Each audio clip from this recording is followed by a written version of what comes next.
Me, I'd be looking to sell. At what price? More. Much, much more.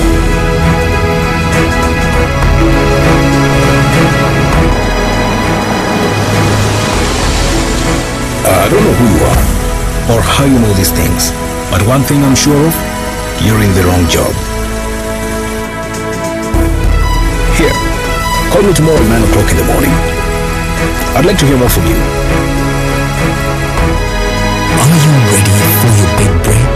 The East African, understanding the region.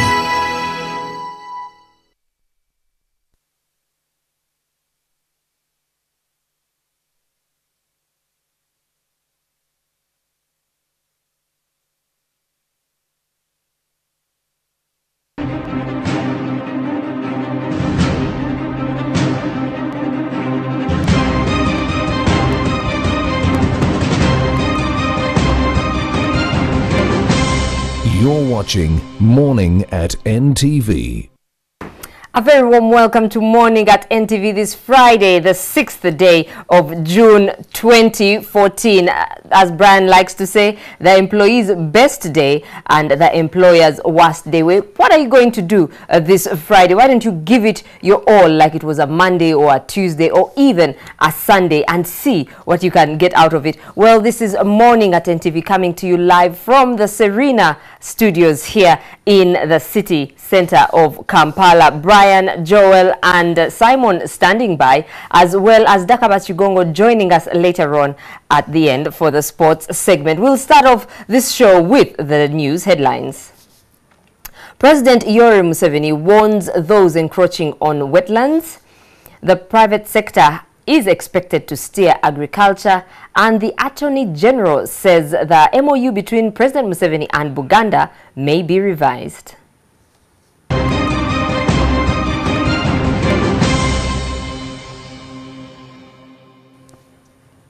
Once again, a very warm welcome to the show. My name is Mebo Kevirunji. President Yoweri Museveni has issued a stern warning to those encroaching on wetlands and the Lake Victoria Basin. During the State of the Nation address yesterday, President Museveni said those disregarding the law should be apprehended. He directed the Environment Minister to implement this order. NTV's Solomon Seranja has this story. President Yoweri Museveni put behind his busy schedule to deliver the State of the Nation address an insight into the economic outlook and priorities ahead of the new financial year. He was received by the Speaker of Parliament, Rebecca Kadaga, and other top government officials.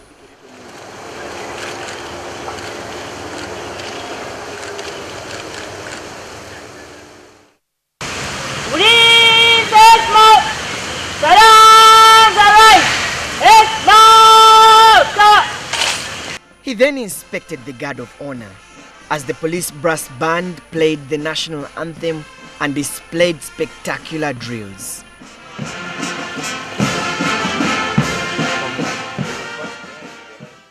Inside the conference center were political elites, including ministers and lawmakers.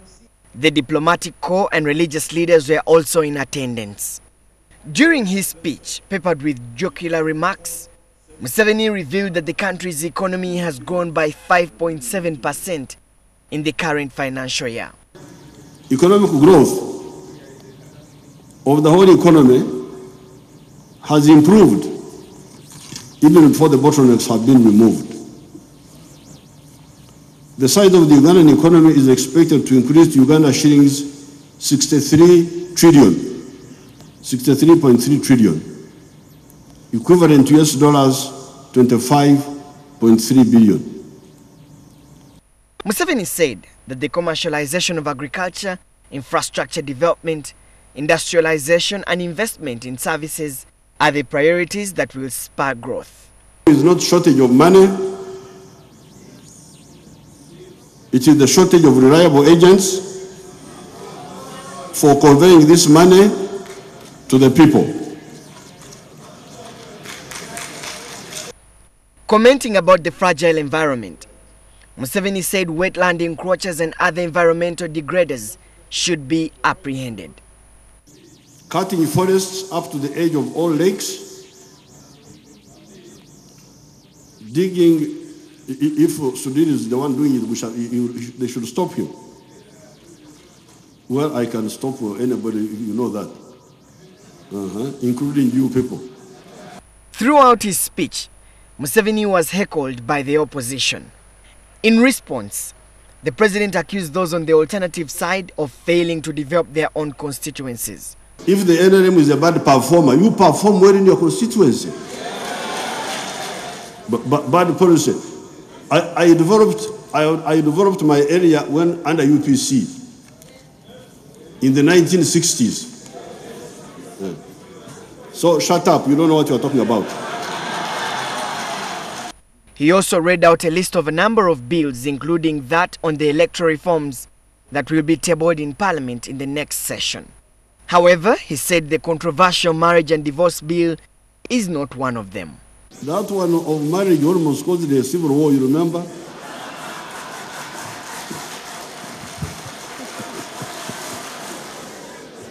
I don't want a civil war in Uganda.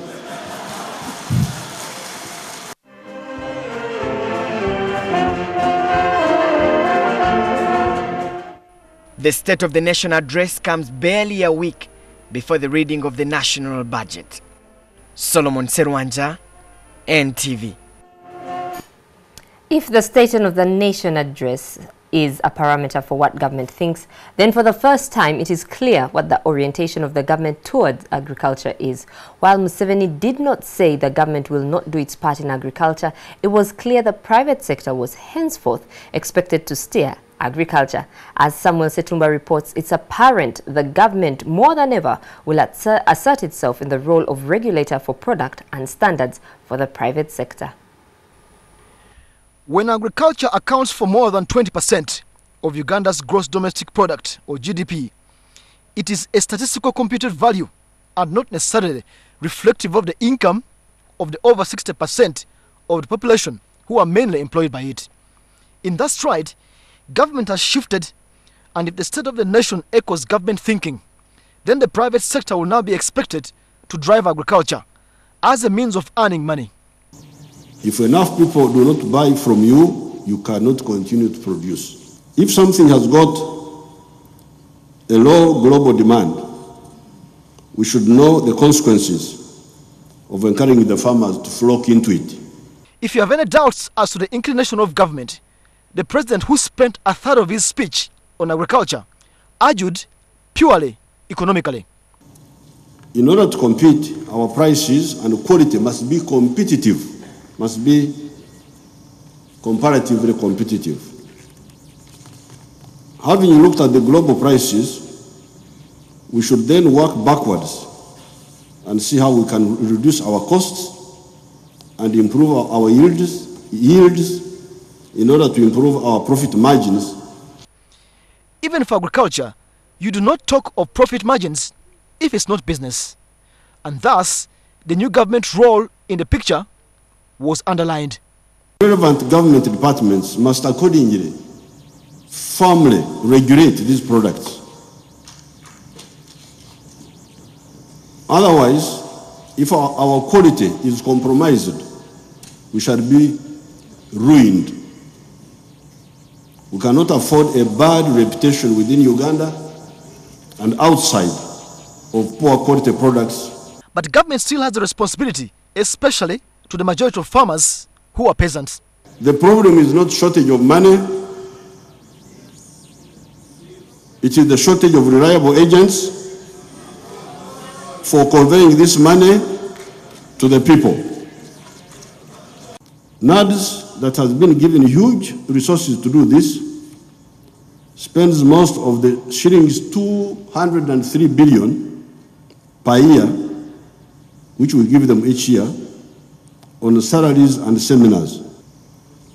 We are determined to totally restructure NADS in the coming financial year. Will the government restructure NADS, as has been said? It's not the first time it's being declared, but the benefit of doubt is well placed. Otherwise, if you have land, the government is saying, grow coffee, tea, mushroom, keep animals, and even bees, and so much more, as a business, as long as it has market. Samuel Setumba, NTV. The reactions from lawmakers on the president's State of the Nation came in fast along party lines.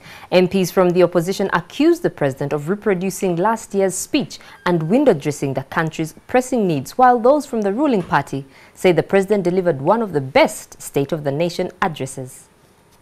Issue of the health insurance. These two bills, he has read many bills, but these two bills are very important to us as Ugandans, because we have really waited for the health insurance. That was a call. That was a mere political statement to win their votes. And none of them have become rich. They have become poorer. I was shocked when he cooked up figures and said 19 Ugandans are now living on $1 per day. Can you believe it? In my opinion, was spot on. The president dwelt on agriculture. We all know agriculture is the engine of this economy, but he spent a lot of time trying to explain how we can make it work. The problem we have had is that we've had NADS as an agency which has spent majority of the resources on salaries and workshops. Today we've only seen a president that came in a mood of challenging opposition politicians or attacking opposition politicians. We do not come for any attacks. We came to listen to the State of the Nation address, not political attacks or political jokes. So I'm not at all impressed by his speech. So he's touching on those issues that touch on the common person. He's talking about skills, professional education, so that when our young graduates leave school, they don't just go roaming, they have to do professional courses. It is true, electricity has reached more district, but there are a lot of outages. You'll find that at times power comes and is off. Much better compared to the one of last year, because he highlighted the values of the country is peace and security. Since we've already achieved peace and security, what is important now is industrialization, transformation, agriculture, infrastructure of roads, and you can see that the country is going in a very good direction. The longer a head of state stays in power, honestly speaking, very little is expected, as you can see from the delivery of the State of the Nation address that took place today. Nothing is talked about the education sector, even the energy this time. What is mentioning is related to the industry's development in the country. That the president has this time round said that in the coming financial year, we are going to have more money allocated towards the scientists and towards the innovators. And to me, that of course definitely will have a trigger to the economy. The president's speech, to me, I can describe it as it was a lecture as usual. You know, for him, he likes lecturing people. But when he talk on security, I may say I agree with him. The Attorney General Peter Nyombi says the Memorandum of Understanding signed between President Yoweri Museveni and Kabaka Ronald Muwenda Mutebi may be revised by the government so that Kochi County can also be allocated its properties. The Attorney General has also written to the Katikkiro of Buganda, notifying him that the government is planning to hand over administrative units in the counties of Buruli and Bugerere so that they are managed by the communities as stipulated in the memorandum. Ernest Wisdom Chionga reports.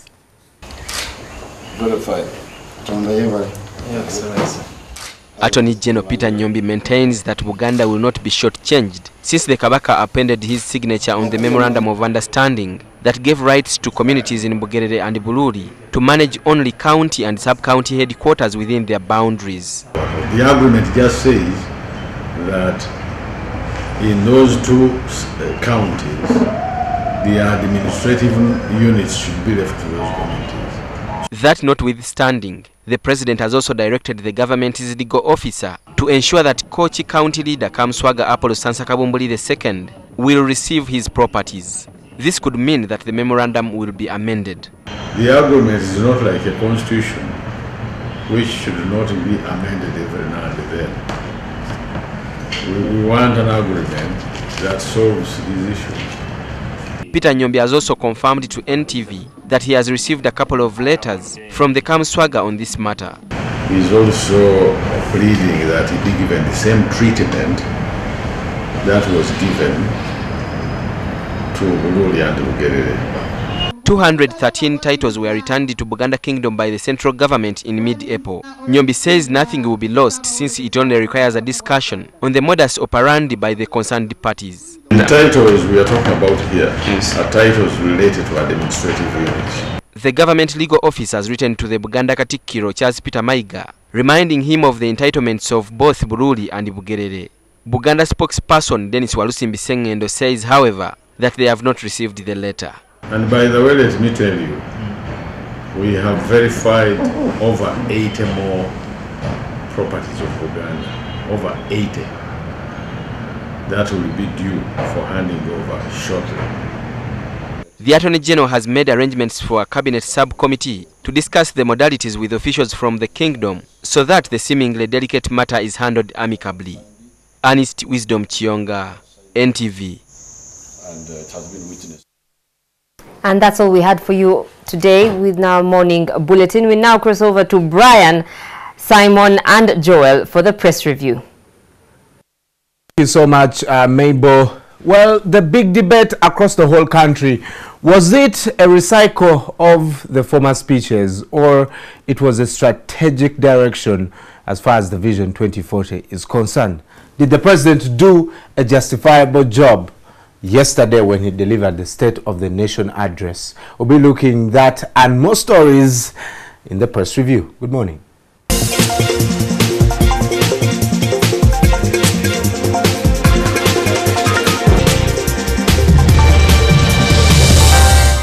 A very good morning to you, ladies and gentlemen, wherever you're joining us, whether online or on your telly, in the comfort of your home or at your office. This is Morning at NTV Press Review, of course, with the usual suspects, Joel Senyonyi, whose modus operandi, a word that I have started to use these days, is, so what one do I add there? Dapper or?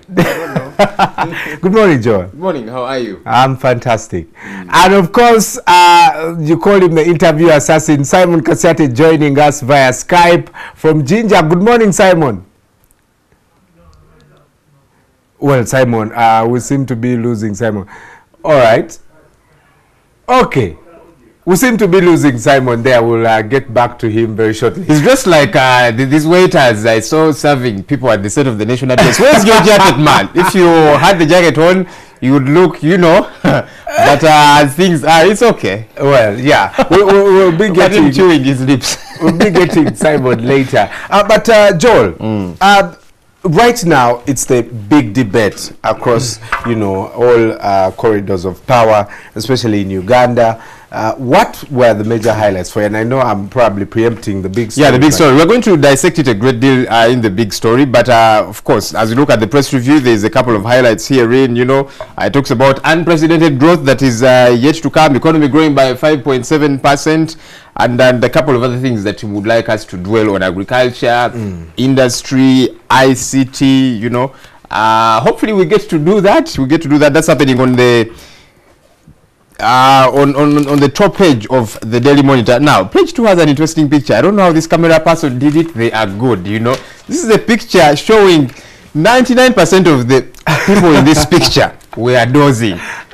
Now, this is interesting, and little wonder people are calling and it our very young friend Richard nation. Todwong is also part of those people. But of course, someone yesterday after seeing this said, you know what, these guys work 24/7 actually, especially the cabinet officials. They are called into meetings late in the night. They'll probably leave ahead of this national address. See, Brian, the end should justify the means of anything much of the time, you know. So if they're working hard, can Ugandans get to see you know, delivery at the end of the day? We don't seem to see much of that. If you to ask any Ugandan, just do a random survey, ask them whether they think our leaders are working hard enough. They do not care that these guys sleep at 3 a.m. and then they wake up at 5 a.m. They do not want to know. Those are some of the...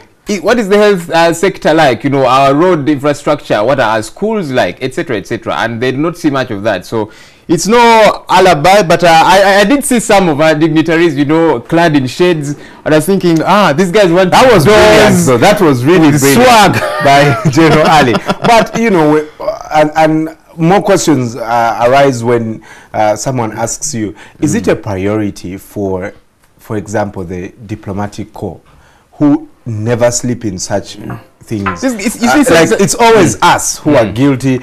Does this only make sense to those guys because they invest in this economy? They send donor, you know. No, it's just an issue of discipline, and I do not want to hound these guys as if I'm somebody who has arrived in any way. No, we all have our bloopers, but look, it's a discipline issue. Look at who makes it on time, for example. You know, by a certain time, you would realize that the section of the diplomatic corps was nearly full. Ministers had not yet arrived, MPs had not yet arrived. These guys are just disciplined. They will keep time. They'll ensure, okay, if I'm going to attend this meeting, let me have adequate sleep, etc., etc. So until we cultivate, certain aspects of discipline in our lives, we'll continue seeing a lot more of this. Well, Frank Tumwebas says that the emphasis on agricultural opportunities was timely given the fact that other employment sectors like the public service cannot be sufficient for all our graduates. Is it actually, I don't know what to say. Should we admit that actually agriculture has the capacity to employ many of our graduates? It does. Agriculture employs a huge percentage of this country's population. The figure, if you look at the 44,000 that get into the job market every year, can they genuinely get into agriculture? They still look at it as 400,000 for 400,000. From universities, or they still look at it as something for failures. Slowly but surely, by the way, agriculture is getting a new face. There's corporates who are into agriculture, people that have resigned real big jobs, to focus on agriculture. It's a cool thing nowadays to be called a farmer. Really? As opposed to the way it was back in the day. We successfully branded vocational skills for the failure. And we need to move away from that as quickly as we possibly can. Because look, you meet a tailor, for example, what's that place? Chiyembe Lane, for example. And the amount of money that fellow means on a daily basis is a stupendous one compared to people who sit in their offices and, swing in these chairs and that kind of thing. They make lots of money, and we need to encourage a lot of that. Carpentry, tailoring, plumbing, and so on, We need to see how we attach a good face to these jobs so that our graduates can get into these and so that people can get into tertiary institutions as opposed to thinking, this is for the failures. And that's why people will go to universities and do very diluted courses with all due respect. And you're thinking, why is this course going to take somebody? So we need to see how we focus a great deal on that. Opposition here is saying speech is same old song. I kind of predicted that yesterday when you asked me, and I, when I was listening to that speech, I was like, oh my God, really? Here we go again. Do we have to go through this again? Has the president now does the president actually know that we can't do anything about this? So he does it. Oh, there's actually nothing to write about, and the only option is to refer to the past.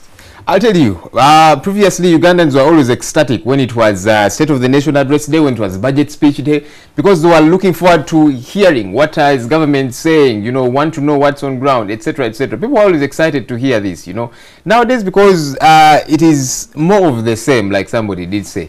People are not too excited about it, they don't look forward to it, and that's unfortunate.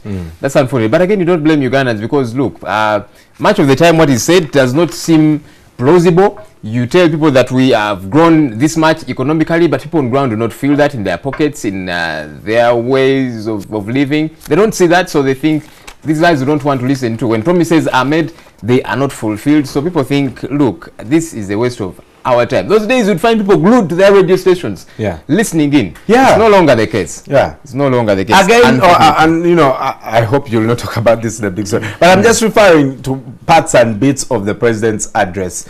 He also says that when UPC was, running this country, he developed his constituency. That's something I want to emphasize. One question: Are MPs? Do they have the capacity to develop their? No, they don't. Even without the help of government, or in the face of bad policy in the government. Look, members of parliament have 4 cardinal roles as stipulated in the constitution. 1 is legislation. 2 is representation of their constituents. 3 is scrutinization of the budget, and then 4 is holding government accountable. Those are the 4 primary ones. Everything else. So is just where do we get it wrong? Does the electorate get it wrong, expecting the MP to build a road? I think it's either way, because these MPs promise heaven on earth as they campaign. So people keep, demanding for these things, and then they run to them for literally everything, burials, school fees, etc., etc. And I'll tell you, I highly suspect that's why many of these MPs are saying we're not coming back. Not too much because they are giving way, as you know, as is a good thing to do, that I've served my term, so let me allow others to take on the mantle. No, they are cash strapped, and expectedly so, because look at the way they operate. But I will probably emphasize that a little more on the big story. Right. The Daily Monitor still here tells us government to cancel titles in wetlands. I hope this does happen. We've had a lot of talk, but little action. There's so many, you know, nice looking and imposing structures in this country that were built in wetlands. The likes of the garden cities of this world, the Nakumatt oases of this world, and many others, you know. So and the cities are supposed to be catchment areas. Right. It's not happening. Well, the president yesterday, of course, was criticized for not doing anything as far as the environment is concerned. And today is World Environment Day. And the environmentalists were quite bitter on the effort of the president. Joining us via Skype right now is Simon Kasate. Good morning, Simon. How is Ginger? Ginger is very well. The sun is shining so brightly, and of course it's a morning that one would want to wake up for, especially if you are seated where I'm seated by the River Nile. Well, we can't seem to hear Simon very clearly. You want me to shout, or you want me to jump up and down? Maybe you should. But hopefully we get that remedied in a short while. All right, Simon, quickly your thoughts on the State of Nation address. I know you're going to talk about it on the big story, but just brief highlights. Well, I think my first highlight is to disagree sharply with Joel, who says that people no longer look forward to watching the State of the Nation address, that you find people minding their own business. And I would want to say, I think he's in sharp contrast with especially our employer NTV. If NTV knew for sure from a business angle that there is no one watching the State of the Nation address, that nobody cares about the State of the Nation address, we wouldn't spend resources and time broadcasting this State of the Nation address live to our viewers. There are people glued to their TV station. Yesterday I was making the rounds around this place, and I can tell you people were listening and they were watching. Yes, it may not be the usual traditional thing of finding everyone with a radio by their ear, but clearly people take interest. But also there are those who are apathetic, and there's no doubt there are people who do not care about the State of the Nation address, and this number is increasing. Why, in my view, many of but see, you're eating your own words. Isn't that a sad thing? But Simon, I think, misconstrued what I said. I didn't say that every Ugandan does not give a damn about this speech. Truth is, previously, stupendously, people watched these addresses. The State of the Nation address, the budget speech. That has plummeted. You know, there are people that watch it. I did watch it, but you know, of course, not the whole of it, because you know, I didn't want to sleep. You know, normally me I sleep during the night. You know, and watching the State of the Nation address might send me to sleep. But look, truthfully speaking, it's not as it were. Without a doubt, you know, yes, we will broadcast it, and we should. There are people that will watch it, that take in whatever is written therein, whatever is said therein. But it's a different story altogether. Business people like NTV would never put in their resources and time to broadcast this live. You know what? By broadcasting live, we are tapping onto the. Well, Simon, one could also argue that broadcasting the State of the Nation address could be part of our job, and we are. And we should do it. No one is saying people not watching. So we are mandated. Because again, by the vision that we set for ourselves to broadcast. On social media, you could see reactions, meaning people were watching and you know, getting to see what's going on and that kind of thing. But what's not in doubt is that the vigor for it has lessened. You know, the oomph that people did have previously, it has lessened. Why? Because it's the same old story. Things that are said that not seem to be what exactly is on ground, etc., etc. But moving slightly away from the State of the Nation address, because we are going to discuss the big story about that. Let me read to you the quote of the day here by the Information Minister Rose Namayanja on not seeking re-election. She says, "I have done my part as MP. I want to give the people of Nakaseke a chance to identify someone else to take on from me." Interesting. This lady was mentored by His Excellency the President, you know, got her as a younger lady as compared to what she is today, mentored her through the ranks and so on. And she's saying, now I am going to retire. Hopefully somebody should be picking a leaf or the whole tree, perhaps the whole forest. But an interesting one. And there's many other members of parliament saying so. And here probably I'll play the devil's advocate, but I get hugely disturbed when you guys focus on the president retiring. If he leaves and we get another NRM president, will we move away from some of the when he things leaves, it's mandatory that it's going to be an... No, but you seem to be focusing on the president going. No. Actually, for starters, let's see how we revamp systems in this country. I'll tell you, Uganda's biggest problem is among others, is the breakdown of systems, you know. We need to see how we strengthen these systems. The seat of the presidency is too strong, preponderant over parliament, with the legislature, preponderant over the judiciary, and many others. You don't want to have that in any given country. You know, systems should be strong enough, they should work. And His Excellency the President can ensure of that, you know. And also, why not? It is a good thing to see good transition, you know, from one to another. We've got 37 million Ugandans in this country. I don't believe people will say that, look, there's nobody that can take over from His Excellency the President. That's not right. I think that is to deride these so many Ugandans that are very brilliant, that are very able, and they can deliver. Well, that debate obviously will go on until the cows come home. But on to the next. In the Daily Monitor, page 6 says, we'll fix minimum wage next year. That's what government says. This has also gone on for a long time. The minimum wage is a very sad 6,000 shillings for a person. That's as it were back in the day. I think the biggest challenge there is in setting the minimum wage is because there's different sectors, each operating differently, and that's where government has found it a bit of a tall order. But again, it's not impossible. Could we, for example, say we set a minimum wage for each sector? Because the minimum wage, say, for the media cannot be the same for, say, domestic workers. Yeah. It cannot be the same for people who are operating in industries and that kind of thing. Yeah. Right. It's very difficult to have one that cuts across, but it is possible to start somewhere. It's possible to start somewhere. Simon, in the face of capitalism, and this is one of the evils of capitalism, is a minimum wage actually is it possible for us to set it when I, a business owner, can, you know, have the liberty to set whatever I pay my workers as long as they get the job done? I think from where I sit, I don't even believe in anything called a minimum wage. I believe in something they call a living wage. The amount of money that you're able to pay someone who is doing a specific job, who is able to use this money to live within their means. Now, when you set a minimum wage, indeed, like Joel is arguing, different people have their minimum wages set at different levels. So I think what government should be clamoring for is a living wage, that you should pay workers that amount of money where you know that they will comfortably live and be able to wake up to a fresh day's work and produce, of course, the best out of you. You talk about capitalism. Of course, capitalism is all about maximizing profits, minimizing losses. Now, but at the end of the day, the owner of the capital knows very well that there is a threshold below which, if you fall, you are not going to be able to get enough kind of work from the employers you're putting in place. So they're also aware of that threshold, and I think that there needs to be a level of considerity.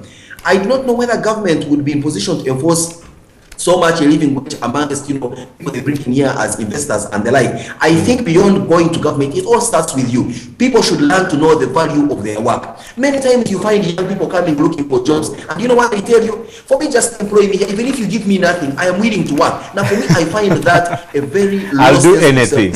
I'll do anything. Work extra hour, any part of the country. We don't know our work, and that's why we are taken for granted by our employers. Right. Well, what's in the Weekly Observer, Joe? The Observer, not weekly anymore, tri-weekly. Top story here, government reclaims Buganda titles. Now, I see another movie of sorts rolling out here because the Baruli, Kochi and the like are coming out to say, look, some of those titles belong to us, and it is of course not sounding like music to the ears of Buganda, the Buganda establishment, but where to see. Those titles are for lands in Nakasongora, you're saying, Joel? Where I come from. Joel, you're Mukochi. No, I'm a Muruli. You're Muruli? Yes, I am. So what's the difference? What's the difference? Well, we should be subscribing to the Buganda Kingdom, because these are chiefdoms now, you know, which are under Buganda Kingdom. Share with us the name of your traditional leader. What's the name of your traditional leader? These ones that are always squabbling for this and that. But look, I think politics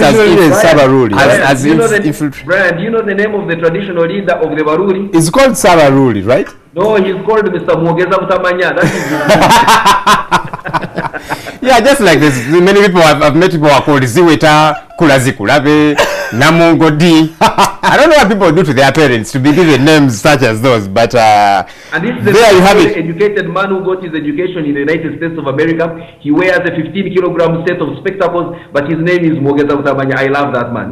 Well, I want to ask you something. Are we seeing other kingdoms play catch up to Buganda because it has aggressively and consistently fought for their rights, and now other kingdoms realize, hey, these guys got their things, so even us, it's possible to get what we're and supposed they have to begun already. Toro is saying the same. Bunyoro is now beginning to slowly but surely say, look, you are giving these ones theirs, want ours too, yeah?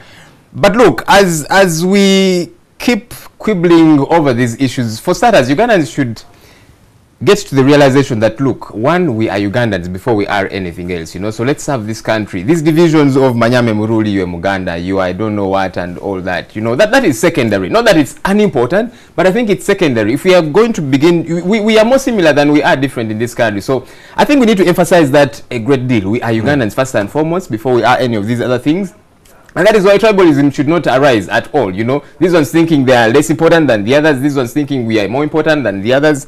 That's not right, and we need to see how we ensure that every person in this country sees themselves first and foremost as a Ugandan, as opposed to seeing yourself, I am a Muganda first, and then or I am a Muruli first, or I am a Munywankode first. I think that is wrong. Right. The former IGG, Augustine Ruzindana, asks, why is it that only ordinary people walk to Namugongo? What is the definition of ordinary here, Simon?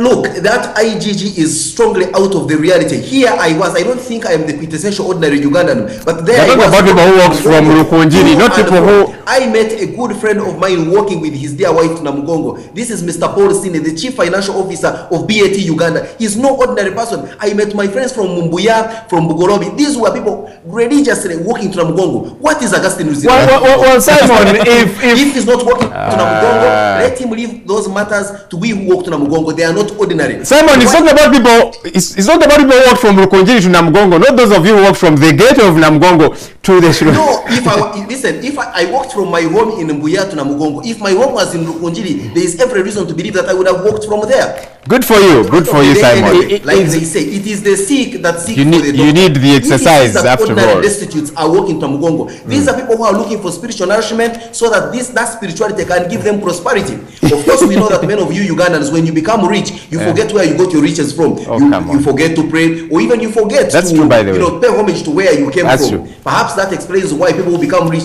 do not walk to Namugongo. But he's entirely not right to say that ordinary folks walk to Namugongo. What does he want? He wants to see President Museveni walking to Namugongo so that he feels happy. He should be very careful with the words that he's saying. That general painting of one simple brush to paint everybody across the board, that has no place in matters of religious. Well, if whether or not you walk to is watching this, he must be definitely.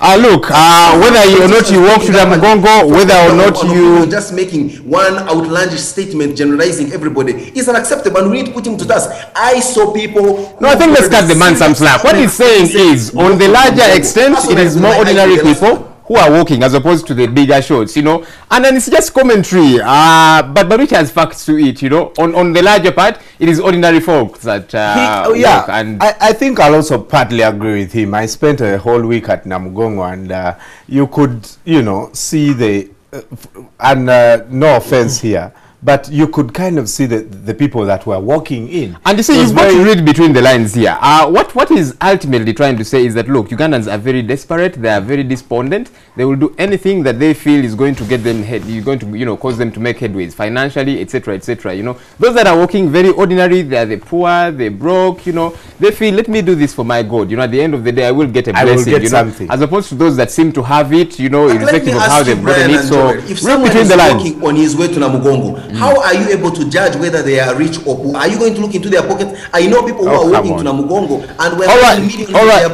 We seem to be making no progress on this. We all know that a huge number of the people that walk to Namugongo are what government has described as part of the 19% who live below the poverty line. And which number looks bigger, in my opinion. That is the fact. While that is not true. I have a friend of mine called Robert, and you, Joel, you went to his pork joint. You think people who patronize his pork joint are ordinary?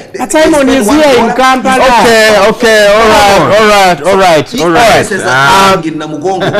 Where do you think they are getting the people who are paying for these services? It's these people who are ordinary who are causing inflation in Namugongo around about 3rd June. You cannot claim that they are very ordinary. Yes, they are ordinary people, but you cannot rule out the fact that they are those who are affluent, but who choose to appear like ordinary people and create this facade. Let's get some corporate people, board a bus to Kanungu and then trek up to Namugongo. But no one is saying corporates don't work. I think they do. But you see, the analogy is making is like somebody saying all Ugandans are thieves. Just because we have a few thieves that are prominent, that doesn't mean everybody else is a thief. Right. I know many good Ugandans, Thank you very much, Joel. Well, we have to end this, gentlemen. It's definitely been extensive. But before we go, a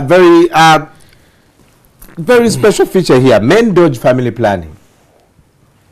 You see, men, we think we are ninjas in many ways. But look, I think as married men, you need to support your wives in literally everything. You know, I see men running away from their wives when they give birth to, I don't know, triplets or whatever the case might be, or albinos. Stand with them every step of the way. For goodness sake, you're responsible for that pregnancy. Right. You know, so go the long haul. Go the long haul. Well, you can also catch in the tri-weekly paper, the Club Observer, a feature on Mars, and of course, Simon, who writes metrosexual opinions every Friday. Simon, what did you write about today? You know, something, I think copycatting is bad.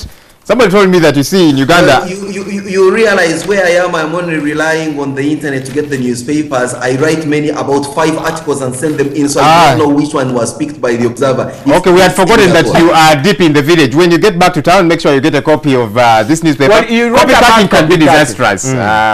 What exactly do you mean?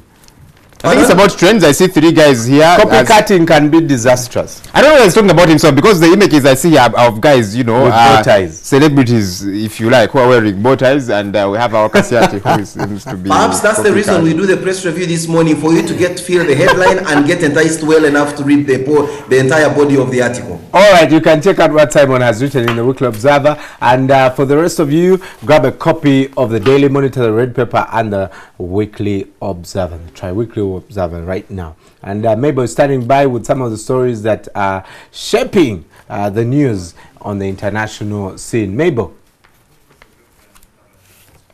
All right, Mabel will be joining us in a couple of seconds. But for now, let's take a breather. When we come back, some glimpse on the international scene, but also a comprehensive focus on the State of the Nation Address 2014. Stay with us.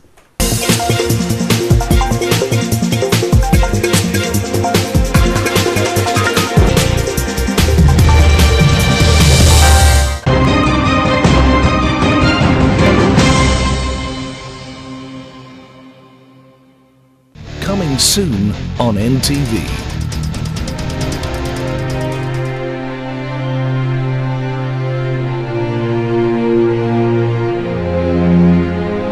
A tale of 2 families. I would very much want to thank everybody who is behind the Braganza estate. Well, that's us.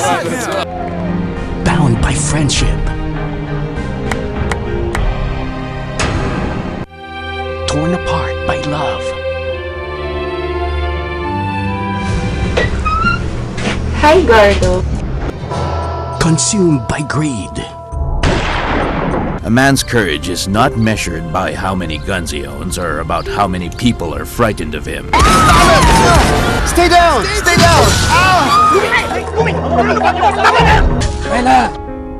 An epic retelling of the most successful Philippine drama series of all time.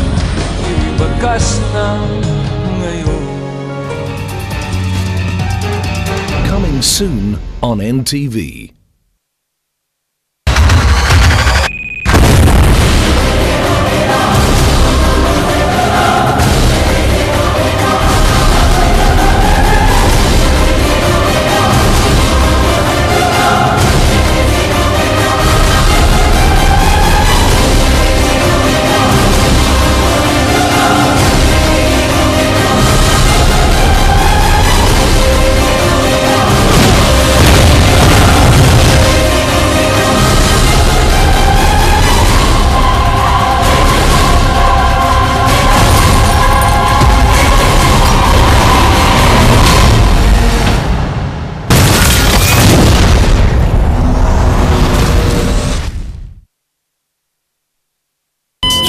running out of airtime can happen to anyone. The next time you recharge, simply dial *161# to get going again. On the next episode of La Patrona.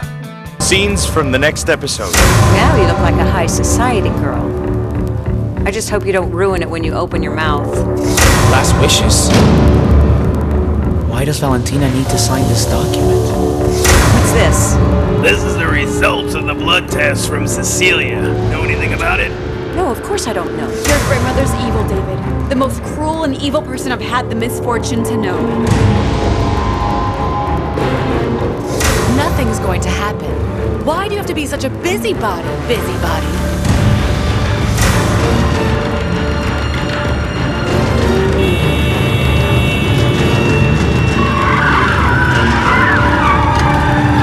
La Patrona.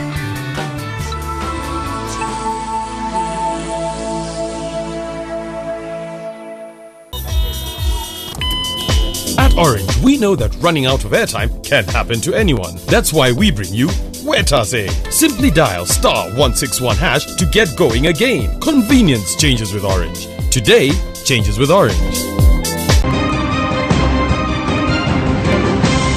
You're watching Morning at NTV with Simon Kasiate, Mabel Kebirunji and Brian Mulondo. Thank you for watching Morning at NTV this Friday, the 6th day of June 2014. Now on to the stories making news on the international websites. We have a student here being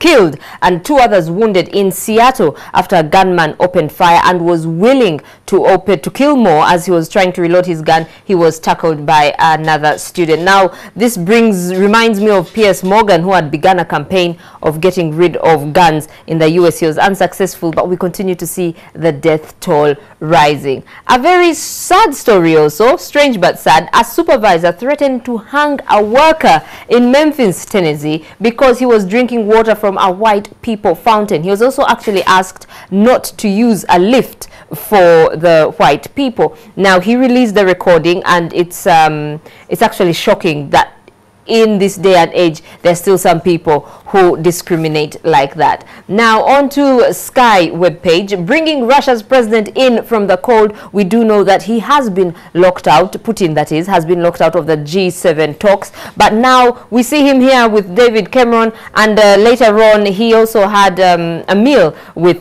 Francois Hollande of France. They actually want Russia to talk to Kiev, and they want him to recognize the new president, Petro Poroshenko, who is the president-elect of Ukraine. And we have D-Day. World leaders join commemorations to mark the 70th anniversary of the Allied landings. We see the Queen there. She will be joined by David Cameron, Francois Hollande, Angela Merkel, Vladimir Putin, Prince Charles, and his wife. They will be meeting later on in France as they commemorate this day. Apparently, it's the last time they'll be celebrating this day before the event is disbanded. Also on the BBC Africa page, we have prisoners, 250 prisoners escaping from prison. This happened yesterday morning in a small town in Bukavu in the southeast part of the country.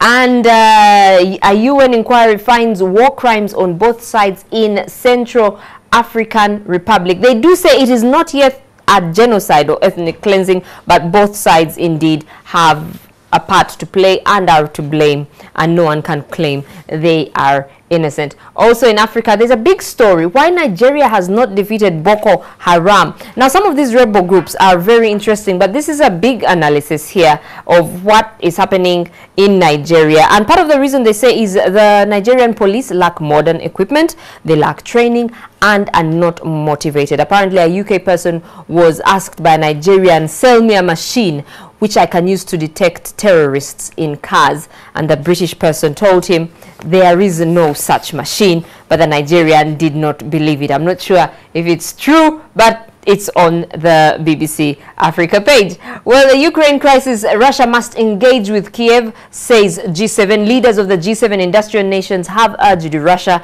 to begin talks with the new leadership in Kiev to end the crisis in eastern Ukraine.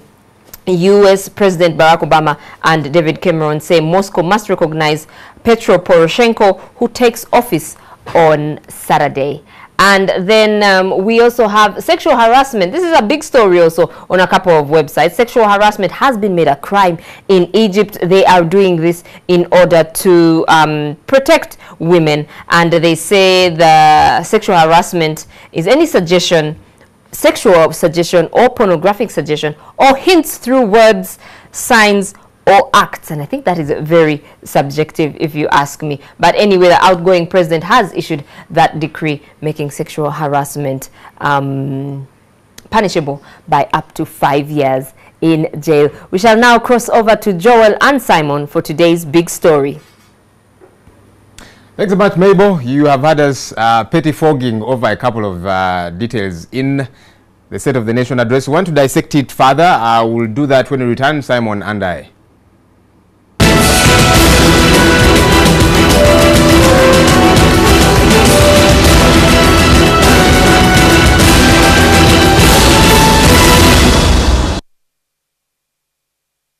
It is. My name is Joel Senyuni, and Simon Kasiata is joining me via Skype as we try to further understand the nitty-gritty in the State of the Nation address that did happen yesterday. We saw many of our dignitaries dozing off, and somebody did call it the State of the Sleeping Nation. Simon, you tell me that you watched the State of the Nation address bit by bit. What excited you about it? What did you find relevant? What did you find irrelevant about the State of the Nation address this time round?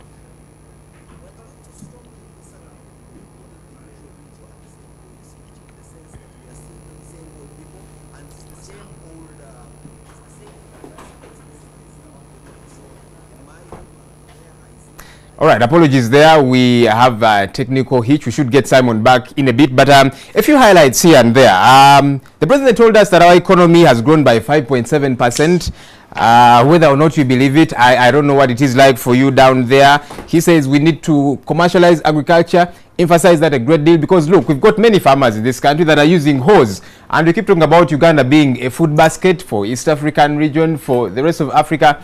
It is doable. It is doable only if we mechanize agriculture and get to see how we buttress farmers from things like natural calamities. You know, there is no rain.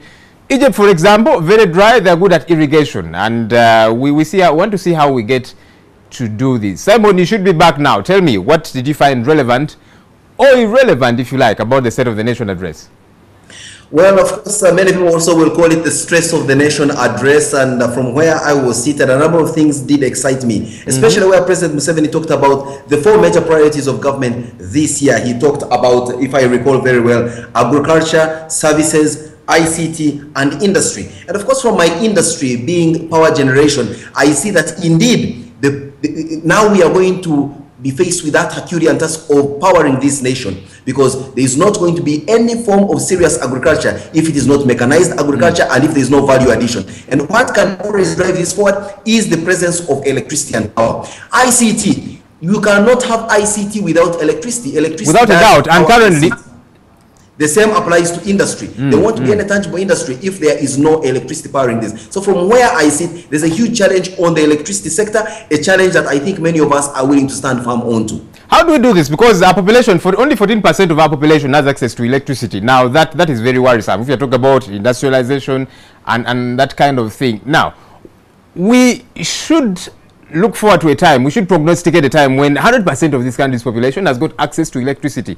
That's not happening. How do we get around this, you think? You are the producers of electricity. Was very clear in articulating the statistics and how this has been growing. He said, as usual, in 1986 when he came to power, only 3% of Ugandans had access to electricity. As of last year, they were 13%, and he's projecting that by 2022 there will be 40% of Ugandans connected to electricity. Fair enough, this is growing very slowly, but you know why? It's because we've not been having enough generating capacity, but also we've been having a low human index. People are poor. That's why he talked about reducing the cost of electricity to 4 US cents no matter the challenges. Of course, I'm also happy to tell you that from where we generate it from as ESCOM, we do sell our electricity at 2 American cents. So we are half the threshold the government is looking forward to at achieving. So I think it is baby steps, going very progressively, and this must be taken with a lot of oomph. Now, when you talk about people ignoring the State of the Nation address, I think it is woe unto them. The moment you say that for you want to listen to the State of the Nation address, that when it tells you to use your 4 acres constructively and make sure that you earn millions of shillings so that you are not part of those who live below $1 a day, that is shauri yako, as the Swahili would say. Because many times we are advised, I mean, Joel, you know that many times we had career guidance, we had advice. Those who heed the advice of our parents and our teachers are something to reckon with today. Those who ignore them and say, oh, some of it wasn't the right one anyway. Assembly, they are the ones wallowing in poverty today. Well, you talk about career guidance and the like.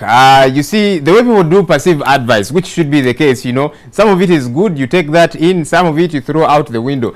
But you see, what did happen as well, very obviously, the president did not dwell quite a bit on you know, the political environment in this country, which without a doubt does affect, you know, the way things happen economically and that kind of thing. And it was the Speaker, Rebecca Kadaga, who in her speech along the way said that, look, we need to see government and the opposition talking, getting to a table and discussing things like electoral reforms. Because look, if this economy is going to become a robust one, if investors are going to have trust in this economy, it is in many ways going to be tethered to the way we operate politically. Because if there is tension, if the opposition is saying, look, there are no electoral reforms, there's going to be a problem. And we've seen problems elsewhere. We've seen them here as well. Do you think this was very calculative of the president to steer clear of this? Well, Joel, I have always argued for the most part. You see, Ugandans, we have our priorities so wrong. We think that political commentary, eating, sleeping, and talking politics is what brings bread on the table. No, I will tell you, what political environment prevails in Uganda that stops you, Joel and Simon, from harnessing 4 acres of your little land that you have to do some agricultural work that will bring extra money in your pocket? I, for the life of me, for the last 15 years where I have been working, I have never seen not once a political situation in this country that has stopped me from being able to work and earn something. So many Ugandans, for them, they are always out there to be speaking on radio stations, watching televisions, commenting on politics, and they forget that bread does not come from political commentary. Bread has to come from hard work. Without a doubt. Ugandans embrace agriculture. The moment Ugandans embrace agriculture and do a decent day's job, I will tell you, politics pays people who are into activism. Those activists you see are paid by some people from elsewhere, and I know that for a fact because I work in a development partner. So I know that. So you go and follow those who are claiming, follow me to go and walk to work. And at the end of the day, you even have no job to walk to. You would rather walk to your garden. Every day people walk to their gardens. No one has ever arrested them. So I think we need to understand that political commentary is not everything that this country runs on. Simon, I just want to be sure we do not continue lagging behind. I just want to be sure we don't get off tangent here. You see, somebody once said that everything rises and falls on leadership. The political environment in many ways is going to determine how things operate. His Excellency the President and other government officials keep going out of the country, inviting investors, come and invest here, it's a good place and that kind of thing. But look, if there is suspicion of any kind about what the environment is like, that's either going to send investors here or keep them away.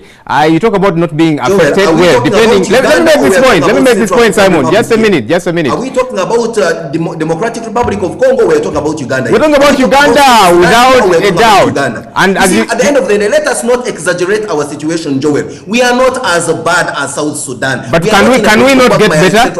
Can we not get better? One thing is for sure: the prevailing political environment is just well enough for investment to take root in this country, is well enough for you and me to get into a decent job and do some decent work. Without a doubt. And I'm not trying to use this as an exculpation for anybody that is having it rough on their side.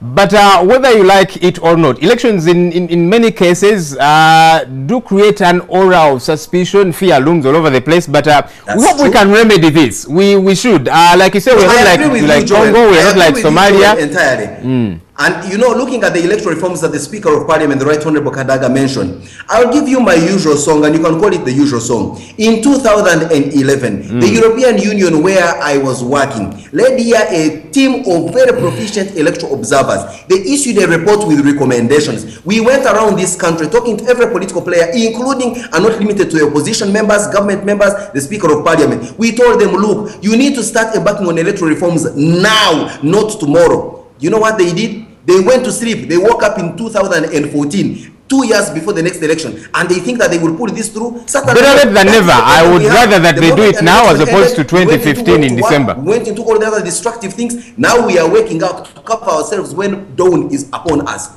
And I will tell you, it is these members of parliament who have their priorities wrong. That's why, for example, you saw them yesterday. They are here castigating a speech which they did not listen to because they were busy heckling and sleeping for the most part. One of the issues that stood out now, legislators were urged to concentrate on translating economic development to their constituencies. And look, I thought this was too big an ask of the president for these MPs, because look, like I did Adam Brett earlier on, there are 4 cardinal roles of a member of parliament. 1 is legislation, 2 is representation of their constituents, 3 is scrutinizing the budget, and 4 is holding government to account. And one would wonder if His Excellency the President is expecting members of parliament to say ameliorate people down there, put together health centers, organize I think, Joel, we need to put it in context. When you say that members of parliament are charged with an oversight role, oversight means that there are government projects. Government projects meant to ameliorate people out of poverty. You as a member of parliament, go to your constituency and carry out an oversight role and ensure that money actually goes to do what exactly it's meant to do.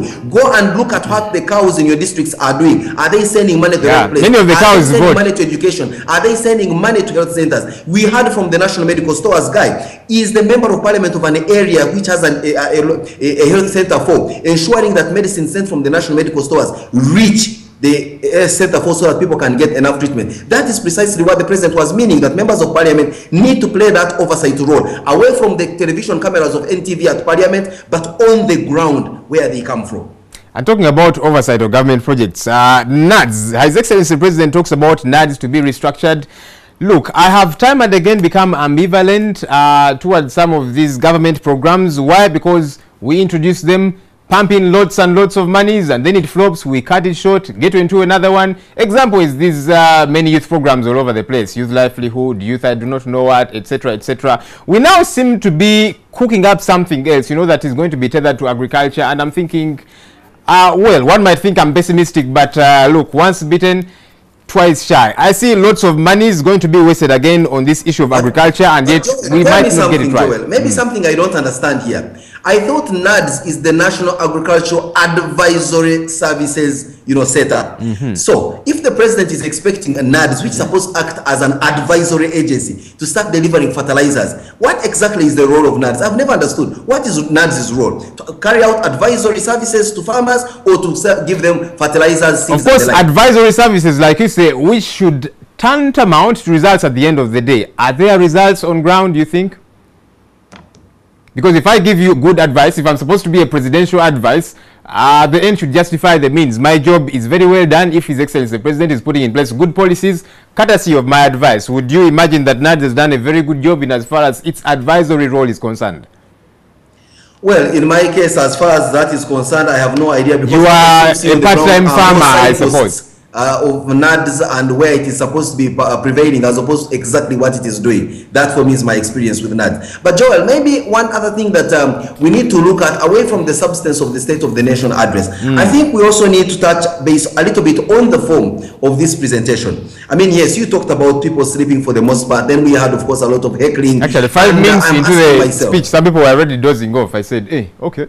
Here. Yeah, even before the State of the Nation address could come up. I mean, at the end of the day, you talked about discipline and the small little basic tenets of decorum. How would you appear for the State of the Nation address fully backlogged with sleep? I mean, for me, it just doesn't really cut it for me. And then what surprises me is after the meeting is ended, after the State of the Nation address has been issued, then they come up, for example, Honorable Ekanya saying, oh, you see, the president has his priorities loop-sided. Roads, power, and defense do not employ enough people. And I'm asking myself, does this guy have a thinking cap over his head? How can you say roads does not employ enough people? Yes, of course, maybe I understand from where he comes from. On Tirini Road, they only use that road to hang and dry cassava. But certainly many people are using infrastructure development to send their produce to the markets. That is an indirect way of employment. He says power does not employ enough people. Well, apart from people who are directly employed by the power sector, like myself and my other colleagues at ESCOM, many industries run on electricity, and this is employment without a doubt. So if you do not have power, there cannot be electricity in the long run. Let me ask you, he talks about defense not being able to employ a number of people. He doesn't understand that peace and security is what entices many investors to come here, create jobs, and employ many Ugandans. So I think sometimes we need to cut some slack to this State of the Nation address and put it in perspective, and not run around looking for opinions of, yes, our very good MPs, but for most of the part, many of whom are just saying things for the sake of saying them because cameras are rolling in front of them. Let me ask you this finally, Simon. As a Ugandan, what would you like to see in the next 1 year?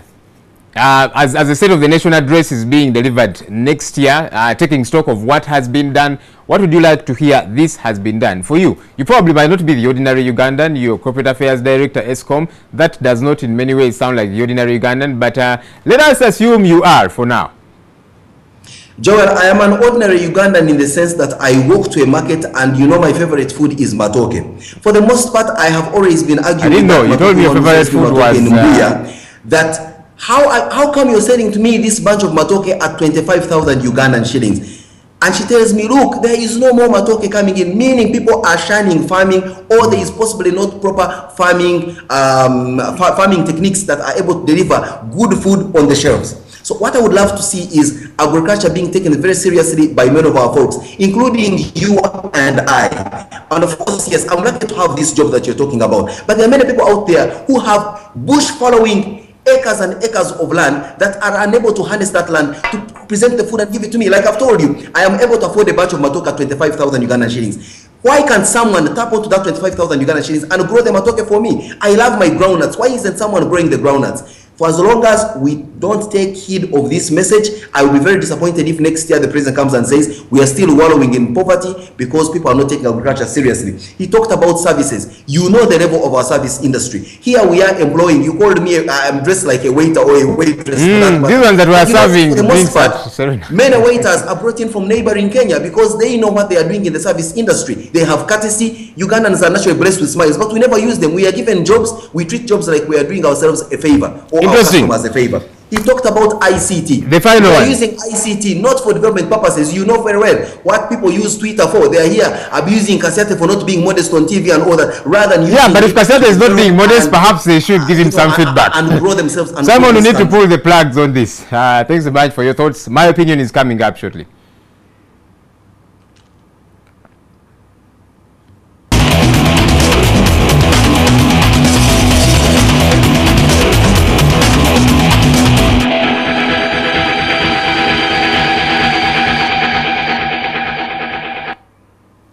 I've said it here on this show and I will say it again. Africa has got three major issues, three major problems that it needs to address if it is to make progress.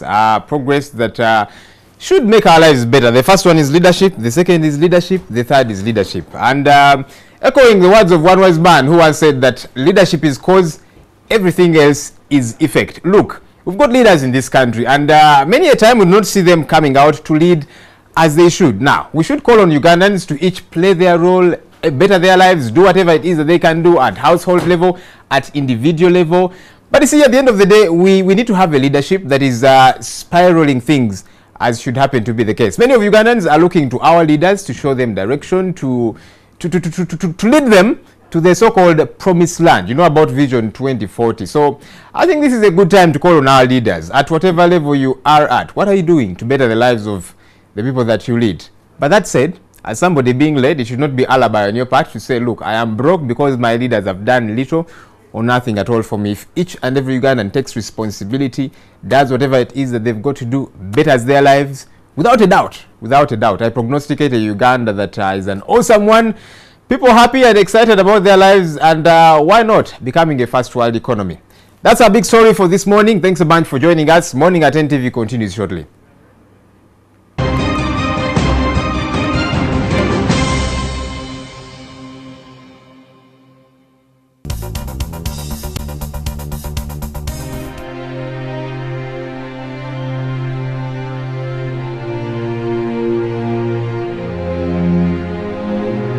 Of two families. I would very much want to thank everybody who is behind the Braganza estate. Oh, that's us. Bound by friendship. Torn apart by love. Hi, Gordo. consumed by greed. Measured by how many guns he owns or about how many people are frightened of him.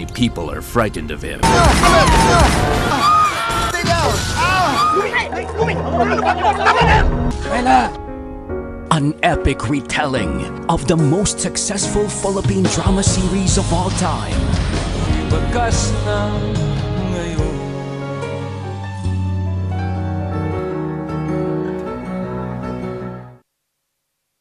Mikwano gyaffe bana NTV ate naddala mu bannaamu muli gw'emizannyo by'emizannyo gukomyewo 2014 ate mutya kati ate gukyusiza n'obudde gwa 7 gwali gwa 9 ne gugoberera ntusanyuka kati gubongereddeko wano malya g'ebyemisana awo gusooke gubatayize gubaleetire buli kintu kyonna kalonda ennawo by'emizannyo omuli gw'ebyemizannyo mupya 2014 Isima waali alagira Argentina yenjo mukubira eddiba lye omukwano gujja kukomawo ku muli gw'emizannyo naye kasita kinatuuka eri bano ba Messi okulumba abalenzi baffe ba Thiago Silva awo tewali mukwano omuli gw'ebyemizannyo 2014 President.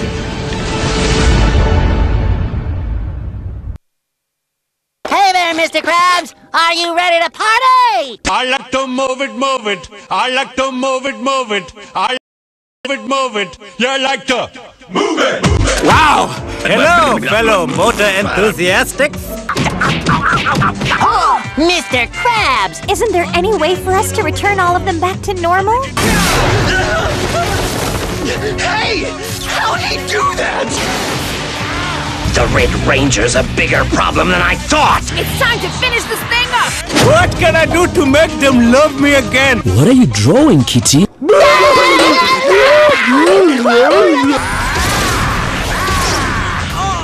Rangers? Yeah! That's a mega win! Hello? King Julian, you are truly inspiring. Ow! SpongeBob! Fantastic! Running out of airtime can happen to anyone. The next time you recharge, simply dial *161# to get going again. On the next episode of La Patrona. Scenes from the next episode. Now you look like a high society girl. I just hope you don't ruin it when you open your mouth. Last wishes? Why does Valentina need to sign this document? What's this? This is the results of the blood test from Cecilia.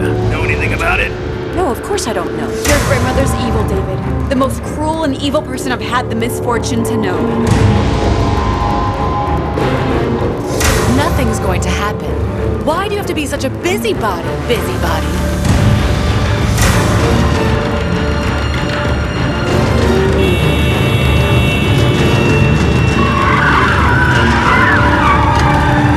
La Patrona.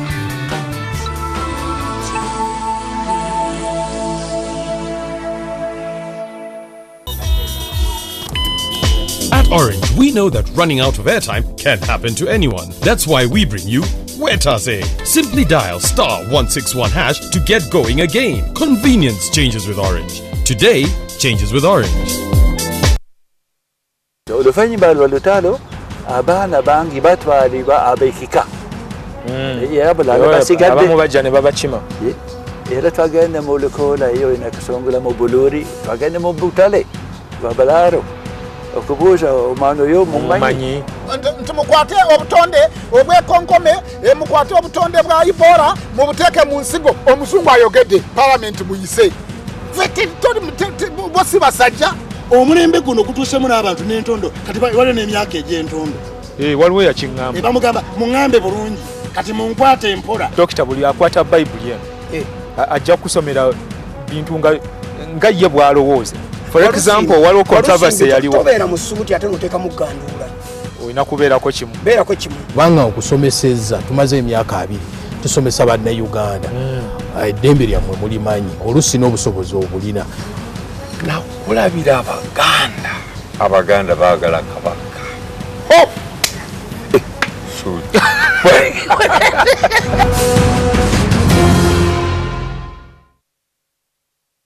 I'm gonna blow your mind and I'm gonna twist your taste buds.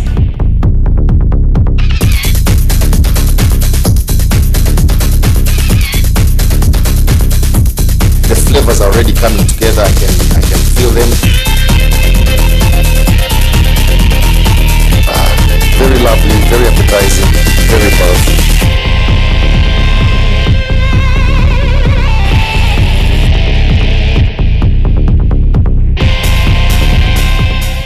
remember, the way you see it, the way you like it, is the way you get it from my kitchen to your kitchen.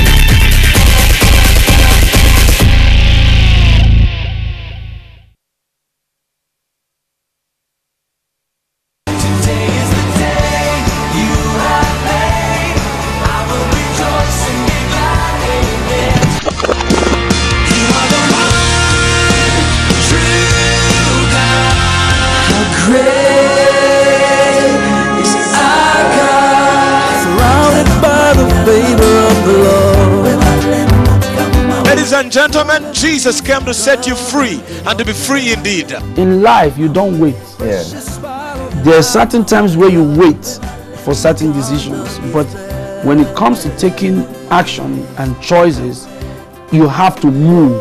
Jesus Christ found me, and he actually asked me a question, whether I wanted to live or to die. Every day of my life was struggling. It's just that God has given me this kind of hope. GXP every Sunday only on NTV, your official inspiration station. I was going to my hall, someone came from my back and was how? I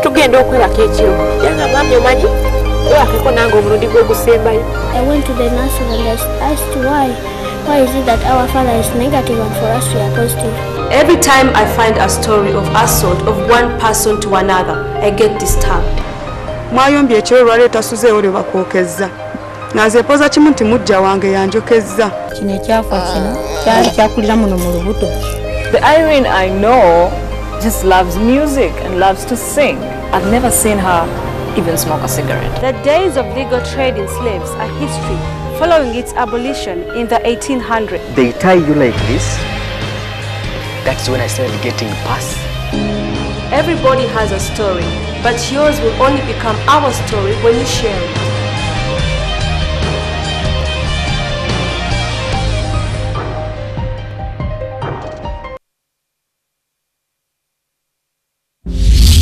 She was molested when she was 6 by someone she trusted. The doctors finally walked into the door.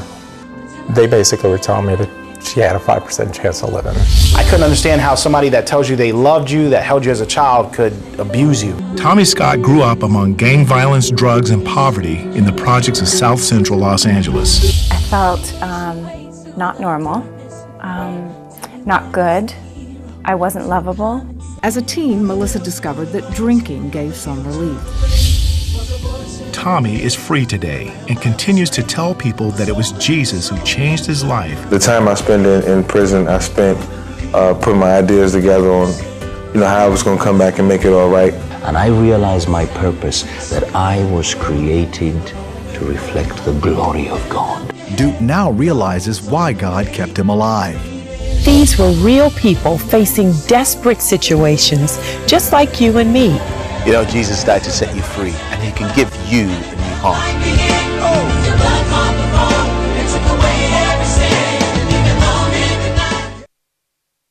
On the next episode, brought to you by... At Orange, we know you want to do more on the internet. That's why we bring you happy hour day and night.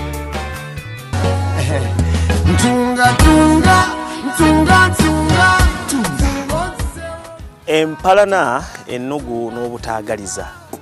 Sina anywhere jenyiza okolera wayinza okuba that dangerous okunsala. Negattaako ku ssaawa 4 n'ekitundu ku Lwokutaano wiiki eno nga tuteedde Moses Radio gwe baakasala ebicupa ayogera ebintu bingi. Mukwano gwange okitegeera.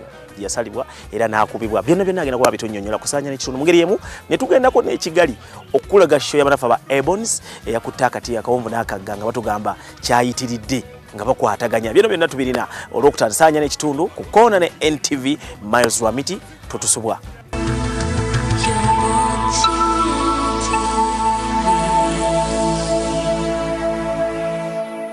You can download movies at the lowest prices and never fast from Orange. Dial *133# to buy a data bundle. Happy hour changes with Orange. Today changes with Orange. You're watching Morning at NTV with Simon Kasiate, Mabel Kebirunji and Brian Mulundo. Welcome back. Now on to some of your messages on Facebook. We have Derek saying, Museveni's speech is not bad as long as he puts it into action. We also have Johnson saying, Mebo, the president has to understand that the work of NADS is to avail and advise the farmers, avail knowledge to the farmers and advise them as well. They are not supposed to provide inputs to them. That's why most money will be spent in salaries and workshops, just because those are the areas that lead to the productivity of NADS. I'm speaking from an informed point of view because I'm an agriculturalist in the making. Johnson also continues to say, Brian, as if those so-called dignitaries had come to sleep, I think they even dreamt of the president wishing them a good night. That's the problem of age. These people are exhausted and it's absolute that their productivity is low. I wonder why Kadaga does not talk about it, that the issue or about this issue of MPs dozing during plenary sessions. We have Davies asking, does Uganda need nuclear power? As you also know. And then he says Joel Senyonyi is ambivalent about NADS. This guy indeed has a way with words. And we have Isaac saying, my opinion on yesterday's State of the Nation's address, Museveni talked about everything he had to talk about as a president addressing a nation, not as an LC1 chairman. We have Evelyn saying, very true, those with less vocabulary can tap onto his stream and become better as long as they use the dictionary to get the meaning. Remember, you can be part of the show by sending us your messages here on our Facebook page. If you haven't already liked our Facebook page, I do not know what you are waiting for. A family of about 17,000, I should say, and there are lots of pictures there for you to enjoy. Moving on to some other messages we have. We have Kevis Katende saying,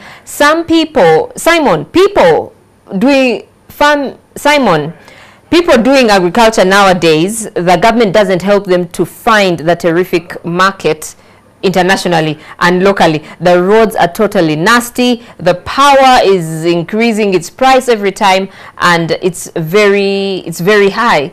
So he's saying, I think because Simon had put a challenge that he likes his matoke and he likes his G-nuts, and he's wondering why, and he's willing to pay any price for that, but people don't seem to take him up on his offer.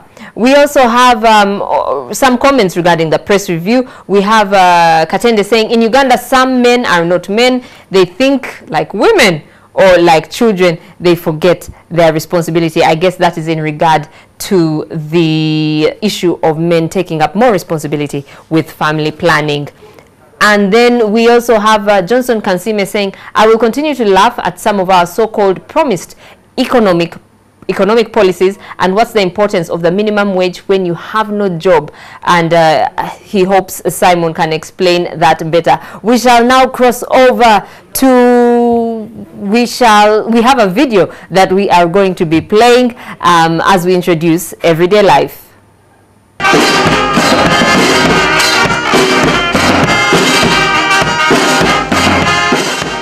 By 2:30 p.m., Vice President Edward Sekandi, Speaker of Parliament Rebecca Kadaga, Prime Minister Amama Mbabazi, MPs and other invited guests began arriving at Serena Conference Center to attend the State of the Nation address delivered by President Yoweri Museveni.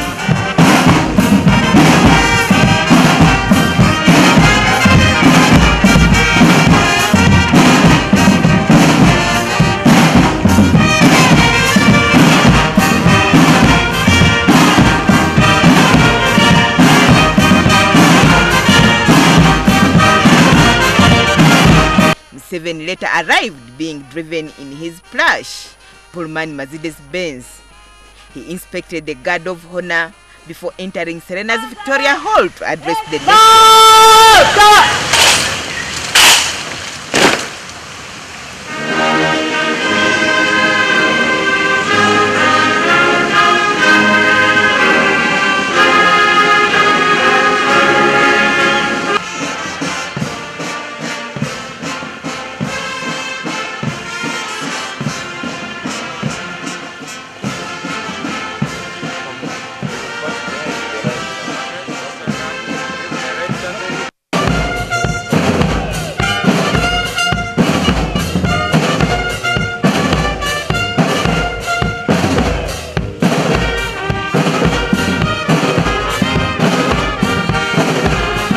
often a butt of jokes during previous State of Nation addresses for falling in a slumber during the president's speech, the political elite came armed with a solution.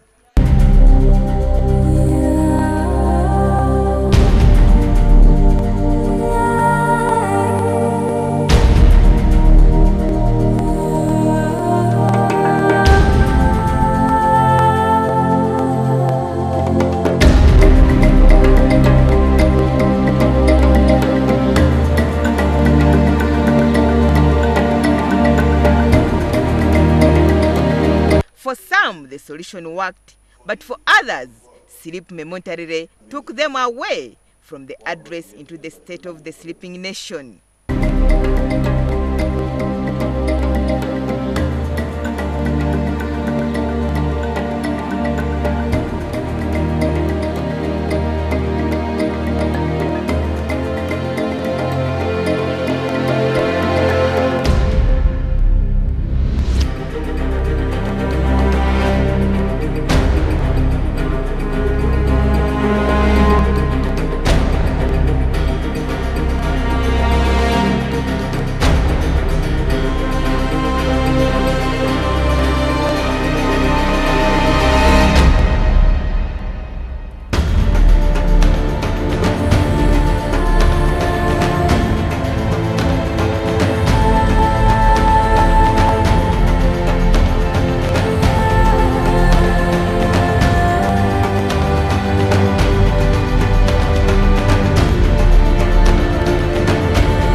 Others took liters of water to avoid sleep.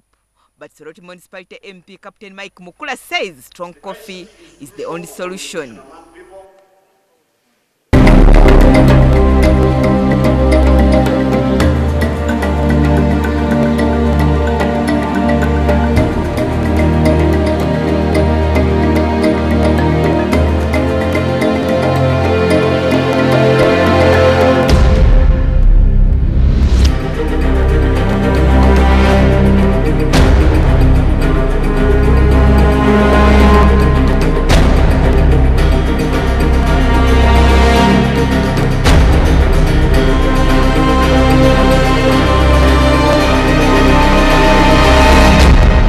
Some even perhaps had nightmares during the slumber that they tried to reach out their tormentors with their hands. Such as alloyed steel over the last 28 years. And that's why some people want to hunt. After having a honorable nap, they eventually awakened from slumberland and pontificiously applauded President Yoweri Museveni for his wonderful speech to the nation.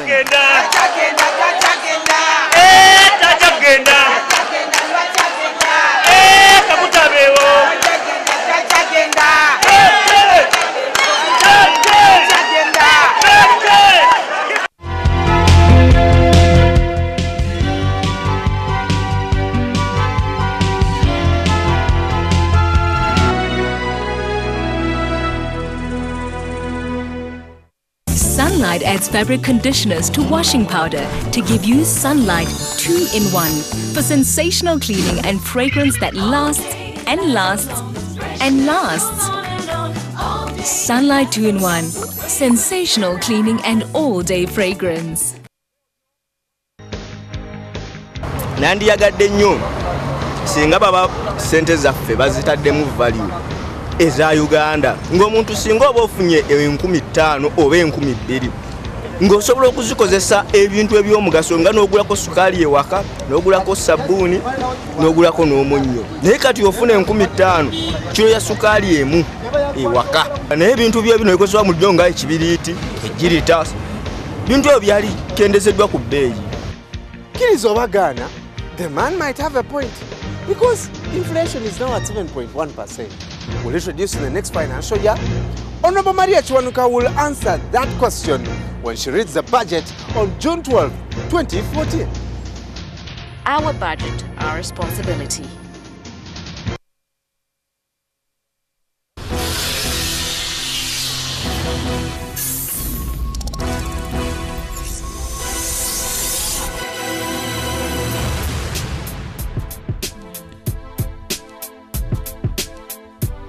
Follow the beat, follow the beat, follow the beat, follow the beat. Follow the beat. Follow the beat, follow the beat, follow the beat, follow the beat. Follow the beat. Follow the beat, follow the beat. Follow the beat. Follow the beat, follow the beat, follow the beat, follow the beat. Follow the beat.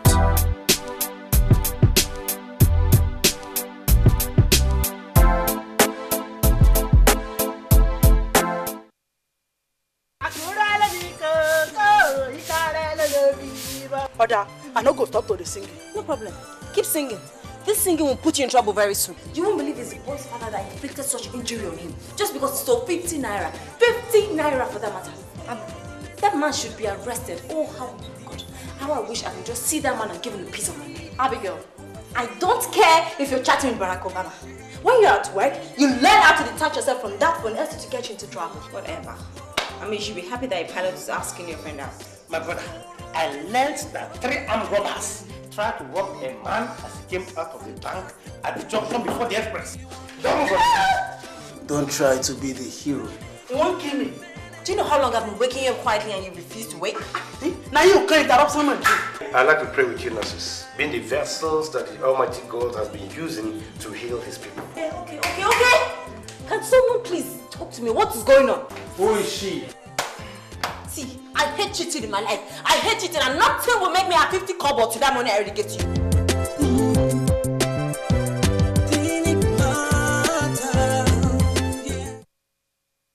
On the next episode, brought to you by... At Orange, we know you want to do more on the internet. That's why we bring you happy hour day and night.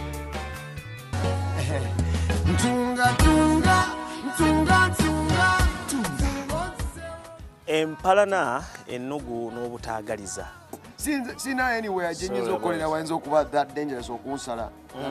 Negattaako ku ssaawa 4 n'ekitundu ku Lwokutaano wiiki eno nga tuteedde Moses Radio gwe baakasala ebicupa ayogera ebintu bingi. Mukwano gwange okitegeera.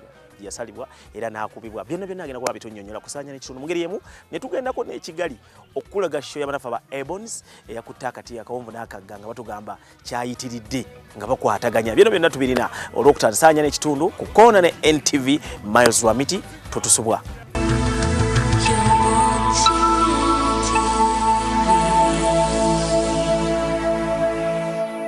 You can download movies at the lowest prices another fast from Orange. Dial *133# to buy a data bundle. Happy hour changes with Orange. Today changes with Orange.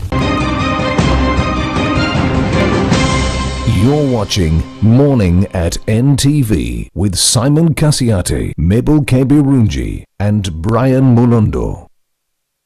Well, thank you so much for staying with us this morning, and it's about 35 after 8, well, about precisely 25 on to 9 o'clock. Whenever you're joining us, whether online or on your telly at home, and we thank you that you're starting this weekend with us. And I'm very privileged this morning to have, as far as we're talking about diplomatic corps at the State of the Nation address.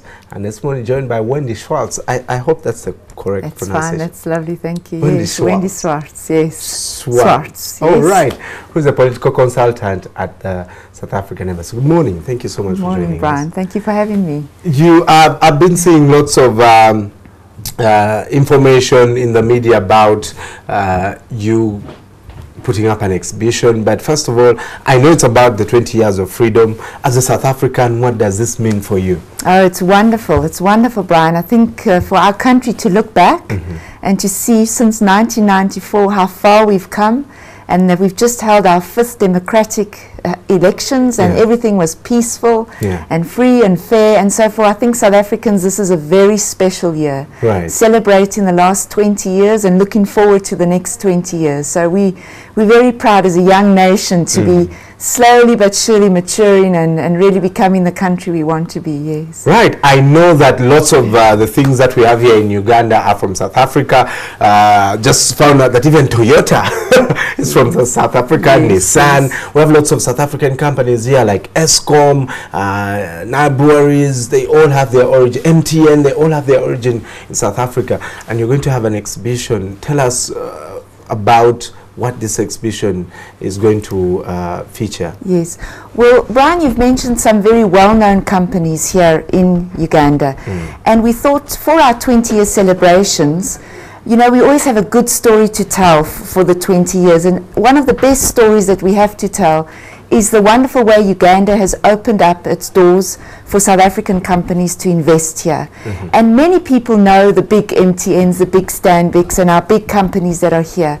But there are so many medium and small enterprises that have come to Uganda and invested in Uganda. From South Africa. Correct. Wow. So we thought this is such a nice opportunity to provide a platform for South Africans who have come to Uganda to invest, to just say, Uganda, this is South Africa. Give them a one shot, a one big picture of all the companies that are here in Uganda. I mean, even myself, I've been here for only close to a year now, and I've even discovered some South African companies here that I didn't even know were South African. Right. So if I as a South African didn't know it, how much more should we not give the Ugandans an opportunity to see that these are the South African companies who have come to Uganda.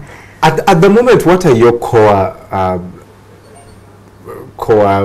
some of the core ventures that South Africa and Uganda are working on? Well, as at the moment, you mean, or do you mean at the moment? Yes. No. Well, there's so many sectors. I think this is what's so wonderful about the cooperation between Uganda and South Africa and the history that we have. We have our main financial sectors and, you know, the big retail sectors that we know, and communications. But then, of course, we have a lot of the tourism industry that is slowly starting to come into Uganda, and some have been here even for many years. But the exciting thing is that we know that the key sectors that we really can cooperate with Uganda, tourism being one. We've heard of Uganda's big desire and dreams to develop their tourism, especially on Lake Victoria as well. So we see many opportunities in the tourism sector. We see many opportunities in the infrastructure and energy sectors. And even yesterday, as we were hearing your president mention all the minerals that you have discovered here in Uganda, you know, we believe South Africa has some excellent expertise and knowledge and companies that are relevant to come and work together with Uganda. So together the two governments are identifying those key sectors that we can use to continue to build on that relationship that we have with Uganda, Well, knowing where we have come from with South Africa at one point, us being able to access other African countries except South Africa, and now Ugandans are, you know, it's like South Africa is their second home. Have lots of Ugandans here who are investing also in South Africa. I've also had, apart from the exhibition that you're going to have, what else is on the menu? Yes, we have a whole week, you know, of celebrations. But for the Ugandan public, besides the big exhibition that will be at Lugogo Mall tomorrow, which is a little mini South Africa with Game and ShopRite and Stanbic and MTN all already all in the same, yes, but now, like we're saying, we're getting our other 32 companies to be included in the exhibition. Besides that, which will be tomorrow, the whole day, up until 7 o'clock in the evening, we also have at our Protea Hotel the Culinary Week, and that is going to be something very exciting because, you know, South Africa is a mixture of cultures. So the Protea has some South African chefs that will be cooking traditional African cultural food. They'll be cooking some Cape Malay food, which is an Indian Malay slant to it, curries.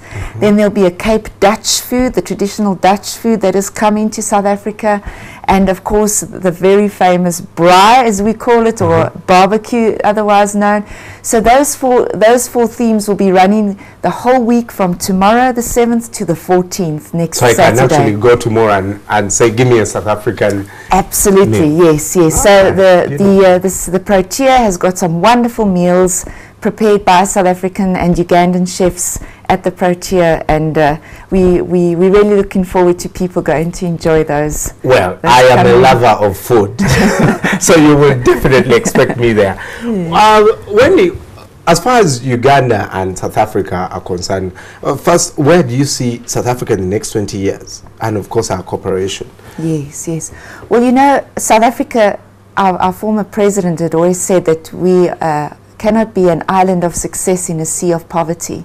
And so South Africa intrinsically sees itself as a part of Africa, and everything that Africa succeeds in, we succeed in. Whatever we succeed in Africa, it's a relationship that is so intricately, you know, intertwined. So for the next 20 years, I think, as with Uganda and many African countries, we're really focusing on economic development and on employment for our people and real economic growth. So you have your national development plan, South Africa has its national development plan, and there we have our key sectors that we know we need to focus on to really grow our economy and to allow for more intra-African trade. Because if we really focus on those infrastructure development projects and, you know, energy projects, as both our countries are focusing on at the moment, we see Africa really going to amazing places. We know this continent has all the potential in the world, and it's just to create those linkages between our countries that in the next 20 years we see an amazing change. So let's hope that we manage to implement these national development plans that both our governments have. Well, I've just been lightly talking to Wendy about the possibility of Morning at NTV heading over to South Africa and bringing all this. For example, I'd like to go and probably visit where Shaka Zulu was. That was many years ago. And so, catch the exhibition tomorrow at Lugogo at the game. Yes, yes. Yeah, and check out also South African food. I am definitely going to go there. Wonderful. The whole week at Protea Hotel. Thank you so much, Wendy, for coming by. Thank you so much for having us. And thank you, Brian. Yeah, go to also the South African website. That is southafrica.com. Yes, yes. And get to know more about the land where Nelson Mandela. All of us know that really about Mandela. And crossing over to you, Mabel, with some of your Facebook comments. Later, I'll be with Brian Tuka, the sports update. Good morning, Mabel. Good morning, Brian. Thank you very much. Now, on to some of your messages here. We have Edgar asking, are there jobs in South Africa? And maybe when Wendy comes back one day, she'll be able to answer that. Edgar goes on to say, unlike Uganda, I think the youth are very, should I say, perplexed by the fact that there are no jobs in Uganda. Remember, this conversation does continue on Facebook. Go to our Facebook page, like it, and let us know what you think. Sometimes our guests actually do take time to respond to some of your messages. And we also have Evelyn saying she missed the interview because power went off at her place. Well, sorry for you, Evelyn, about that. And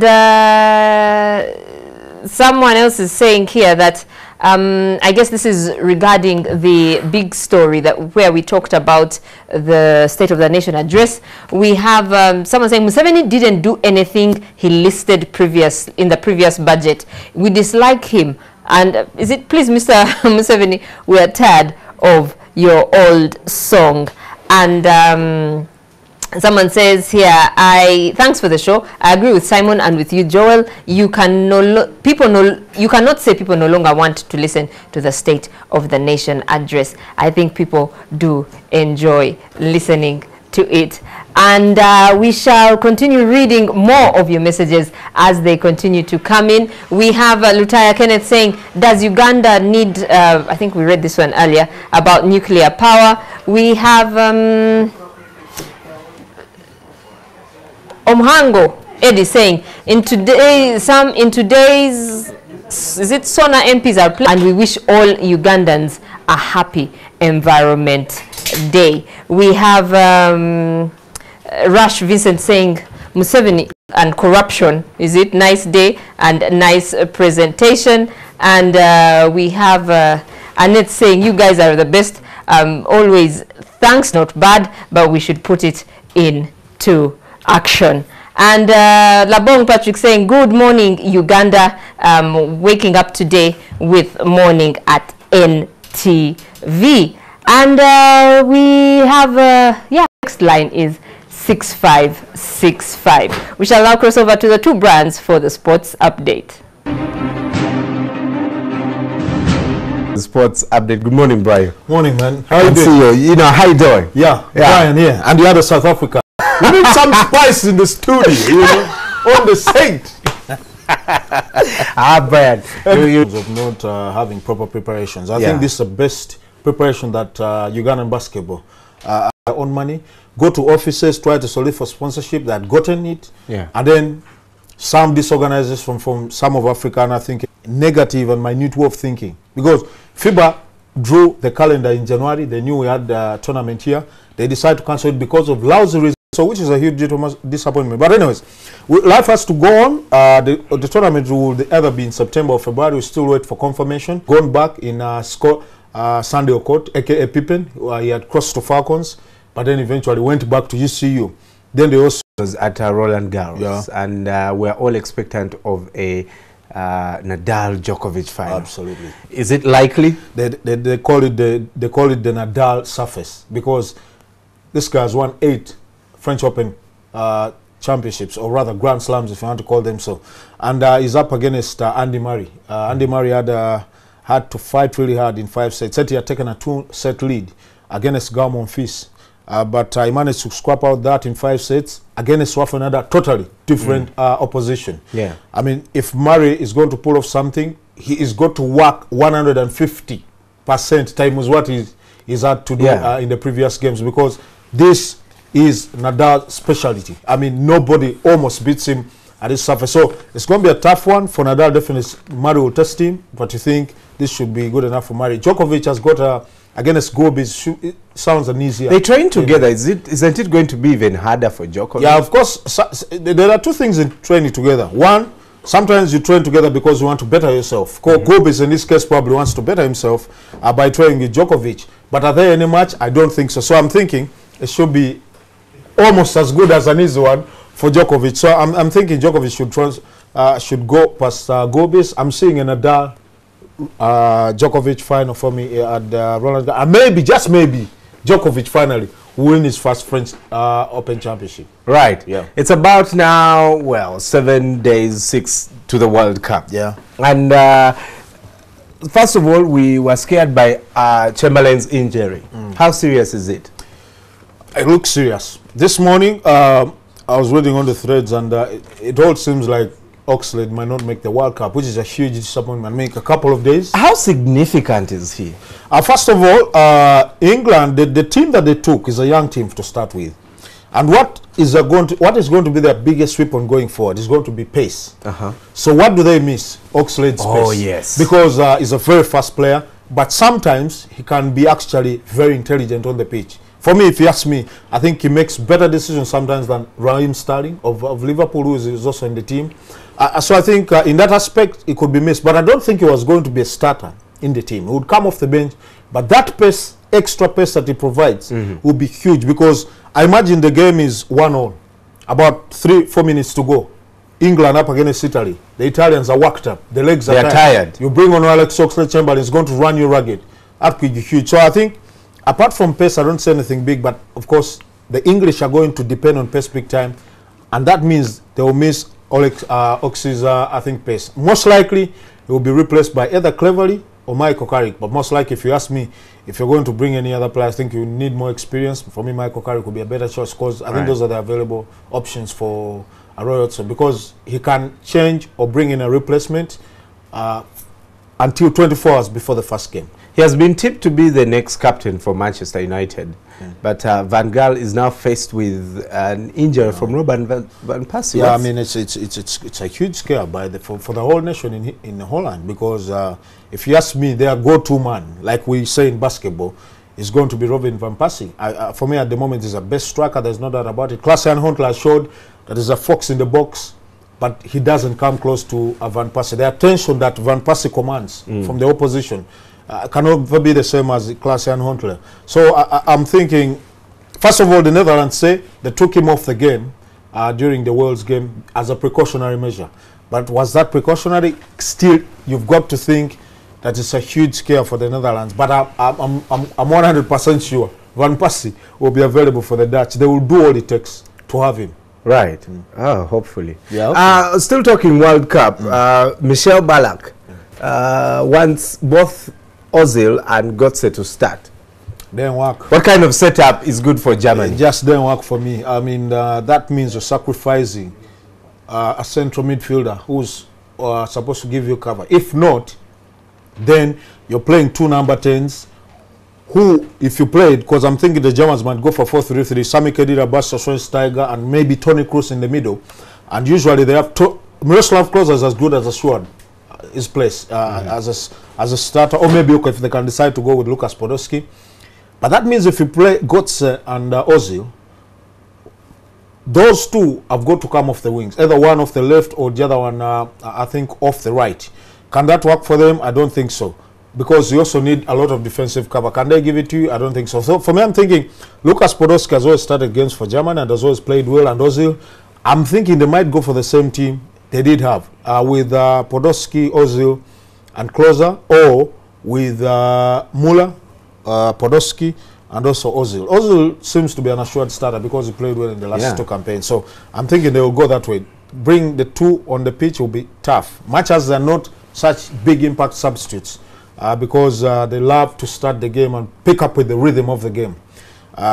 It's tricky, but I'm thinking you would rather have something substantial on the bench coming off than playing both of your players, your creative players. It's tough. It's tough playing both of them because defensively, I'm thinking the cover might not be enough, but also two duplicated players for me.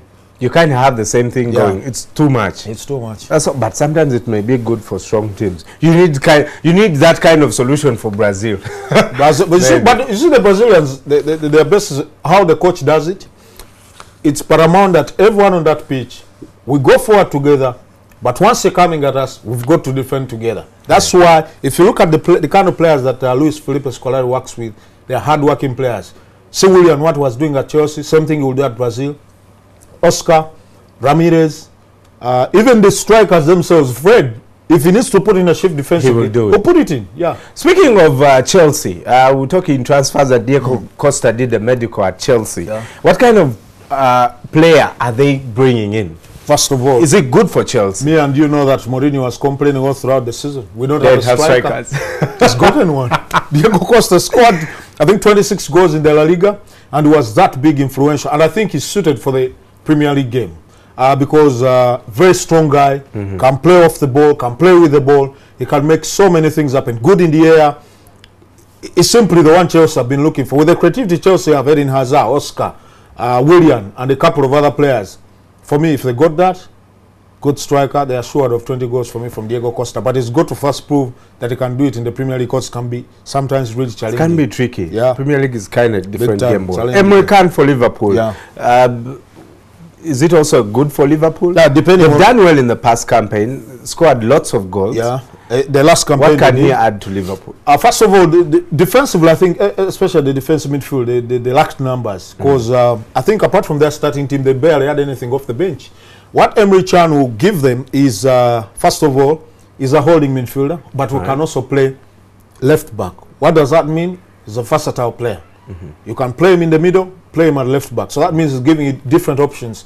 In case of injuries, it's going to give you much more than probably signing a player who's going to be only in the middle. So I'm thinking he'll give them huge additions in terms of defensive abilities, because I like that. The player there, Steven Gerrard, is an old guy. How much can he play for the next couple of seasons? I don't think so. Emre Can is a young player. Playing with Jordan Henderson. Allow Henderson go further forward. Emre Can defense, cover the back four. That'll be huge for Liverpool, and they are very busy. That's the second signing, Enrique Lambert. They're still chasing Adam Lallana. You never know what they'll bring in. Liverpool have already started preparing well, because that coming close to winning the Premier League, I think, has given them a lot of gas to know we've got to do better next season, because United will be a different team, Chelsea, Man City, and the Arsenal. Right. Brian Tuka, always a pleasure, man. Always being here with you, man. Yeah. Brother. I guess we'll be talking some NBA on Monday. Absolutely, because really good enough. The game one is done Sunday, which is Monday morning. Game two will be on. The Miami Heat lost the first game, Spurs won. But also in tennis, Sharapova will play Simona Halep on Saturday, which is expected to win. Most likely, because she won the 2012. She's won, actually. This will be her second French Open. She's playing against someone whose best record is getting to the final. Wow. Sharapova has already won 4 Grand Slams. Wow. Well, you can catch more sports on Monday with Brian Tuka from Club Silk and the rest of the Sports Bar got a game tonight. You know, five-a-side at that official turf where they play hockey at Logogo. Sports Bar is facing up against some lousy athletes, Simania cricketers, and what? They're going to beat them up. You guys do your... Just to come and just bring the camera. That one that covered the guy sleeping. You bring it. You guys do your show from Eba. I hope you'll be steady. But yeah, Sports Bar every Monday, 10:30 p.m. And of course, at 1:30 today, Omumuli with Lumansi and Isma, Alan. of course, will and be back. Isma will be here. And I want to cross over quickly before we wrap this up to Mabel with some of your comments on Facebook. Mabel. Thank you very much, Brian. We have so many people commenting about Museveni's State of the Nation address. Ebo here is saying action is better than words. Let him put what he is saying into action. People wanting to know, is there money in South Africa? I do not know if they're going to get money from the streets. And Amon is asking, did you see the president's contradiction? I looked at the forest and asked myself why I wanted to sell it. And he feels that is a very big contradiction there. And we have Gilbert Mugisha saying, I'm liking the morning show update on sports. Greetings to all my buddies of YMCA. And Charles here saying, Museveni communication was like a young couple. Agriculture to go commercial without tools, irrigation, roads, and a market. Isn't that a daydream for all upcountry districts except the western districts? The MP's dozing was a justification. Sorry, fellow Ugandans. Why didn't he mention a successor and say peace to himself? Well, and I like the fact that our MPs employed some great... Nobody's talking about it. Guys, are you kidding me? No, but what are you talking about? Relax, they employed chewing gum. Exactly. Some of them chew badly. Don't talk about the chewing gum, but man, sleep is big. I wish we had sleep in our football. It's big. You buy chewing gum, it's going to take you off. But yeah, Mike Mukula probably did the that's the best, the coffee, strong coffee keeps you elegant Mukula with his coffee, man. Yeah, with coffee. Forget about the shades and the chewing gum, man. Go get coffee. Some of them really chew badly. And chewing chewing in public is also bad. You chew badly because of sleep. It's because of sleep. All right. Let us know, continue that feedback on Facebook and Twitter at Morning at NTV. It's been a very, very, very hectic Friday morning, and we hope that we have started your weekend. For the rest of the crew here, Mabel, Brian, Tuka, Emma, the director, want to say hasta la vista, baby. We'll catch you on Monday.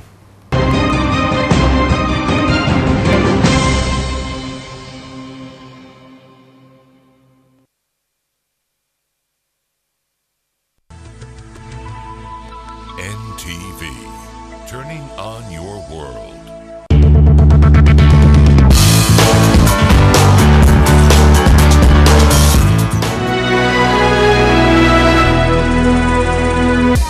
Sometimes children have amazing ideas, but they can lead to tough stains. And for tough stains, there's new Omo Fast Action. Its super fast cleaning technology removes stains fast. New Omo, no one removes tough stains faster.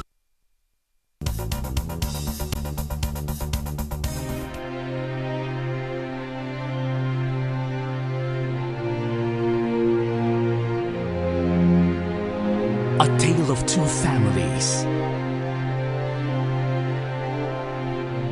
I would very much want to thank everybody who is behind the Braganza estate. Oh, that's us! Bound by friendship. Torn apart by love. Hi, Gardo. Consumed by greed. Measured by how many guns he owns, or about how many people are frightened of him.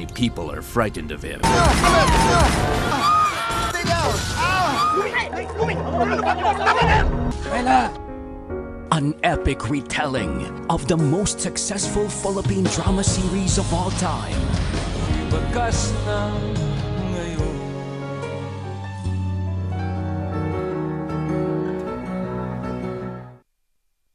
On the next episode, brought to you by... At Orange, we know you want to do more on the internet. That's why we bring you happy hour day and night. Today on Unbeatable Banzuke, time to get spooky. It's like a Pierrot ghost. Even if you're scared, there's no turning back. And then try to stay balanced on Bamboo Derby 3. Will it be a race to the finish line or a race to the hospital? 落ち着いている専業主婦は大抵のことはクリアできる。おうまい。さあこのまま超えられるか。おっと奥さんプロペラを超えてください。奥さんダイナーのここは高度な技です。タイミングをとって1本目2本目3本目軽くクリアいたしました。この辺り非常に落ち着いています。ミステリアスな恐怖のゾーンですが6つのまずは前半のハイライトタイヤの飛び。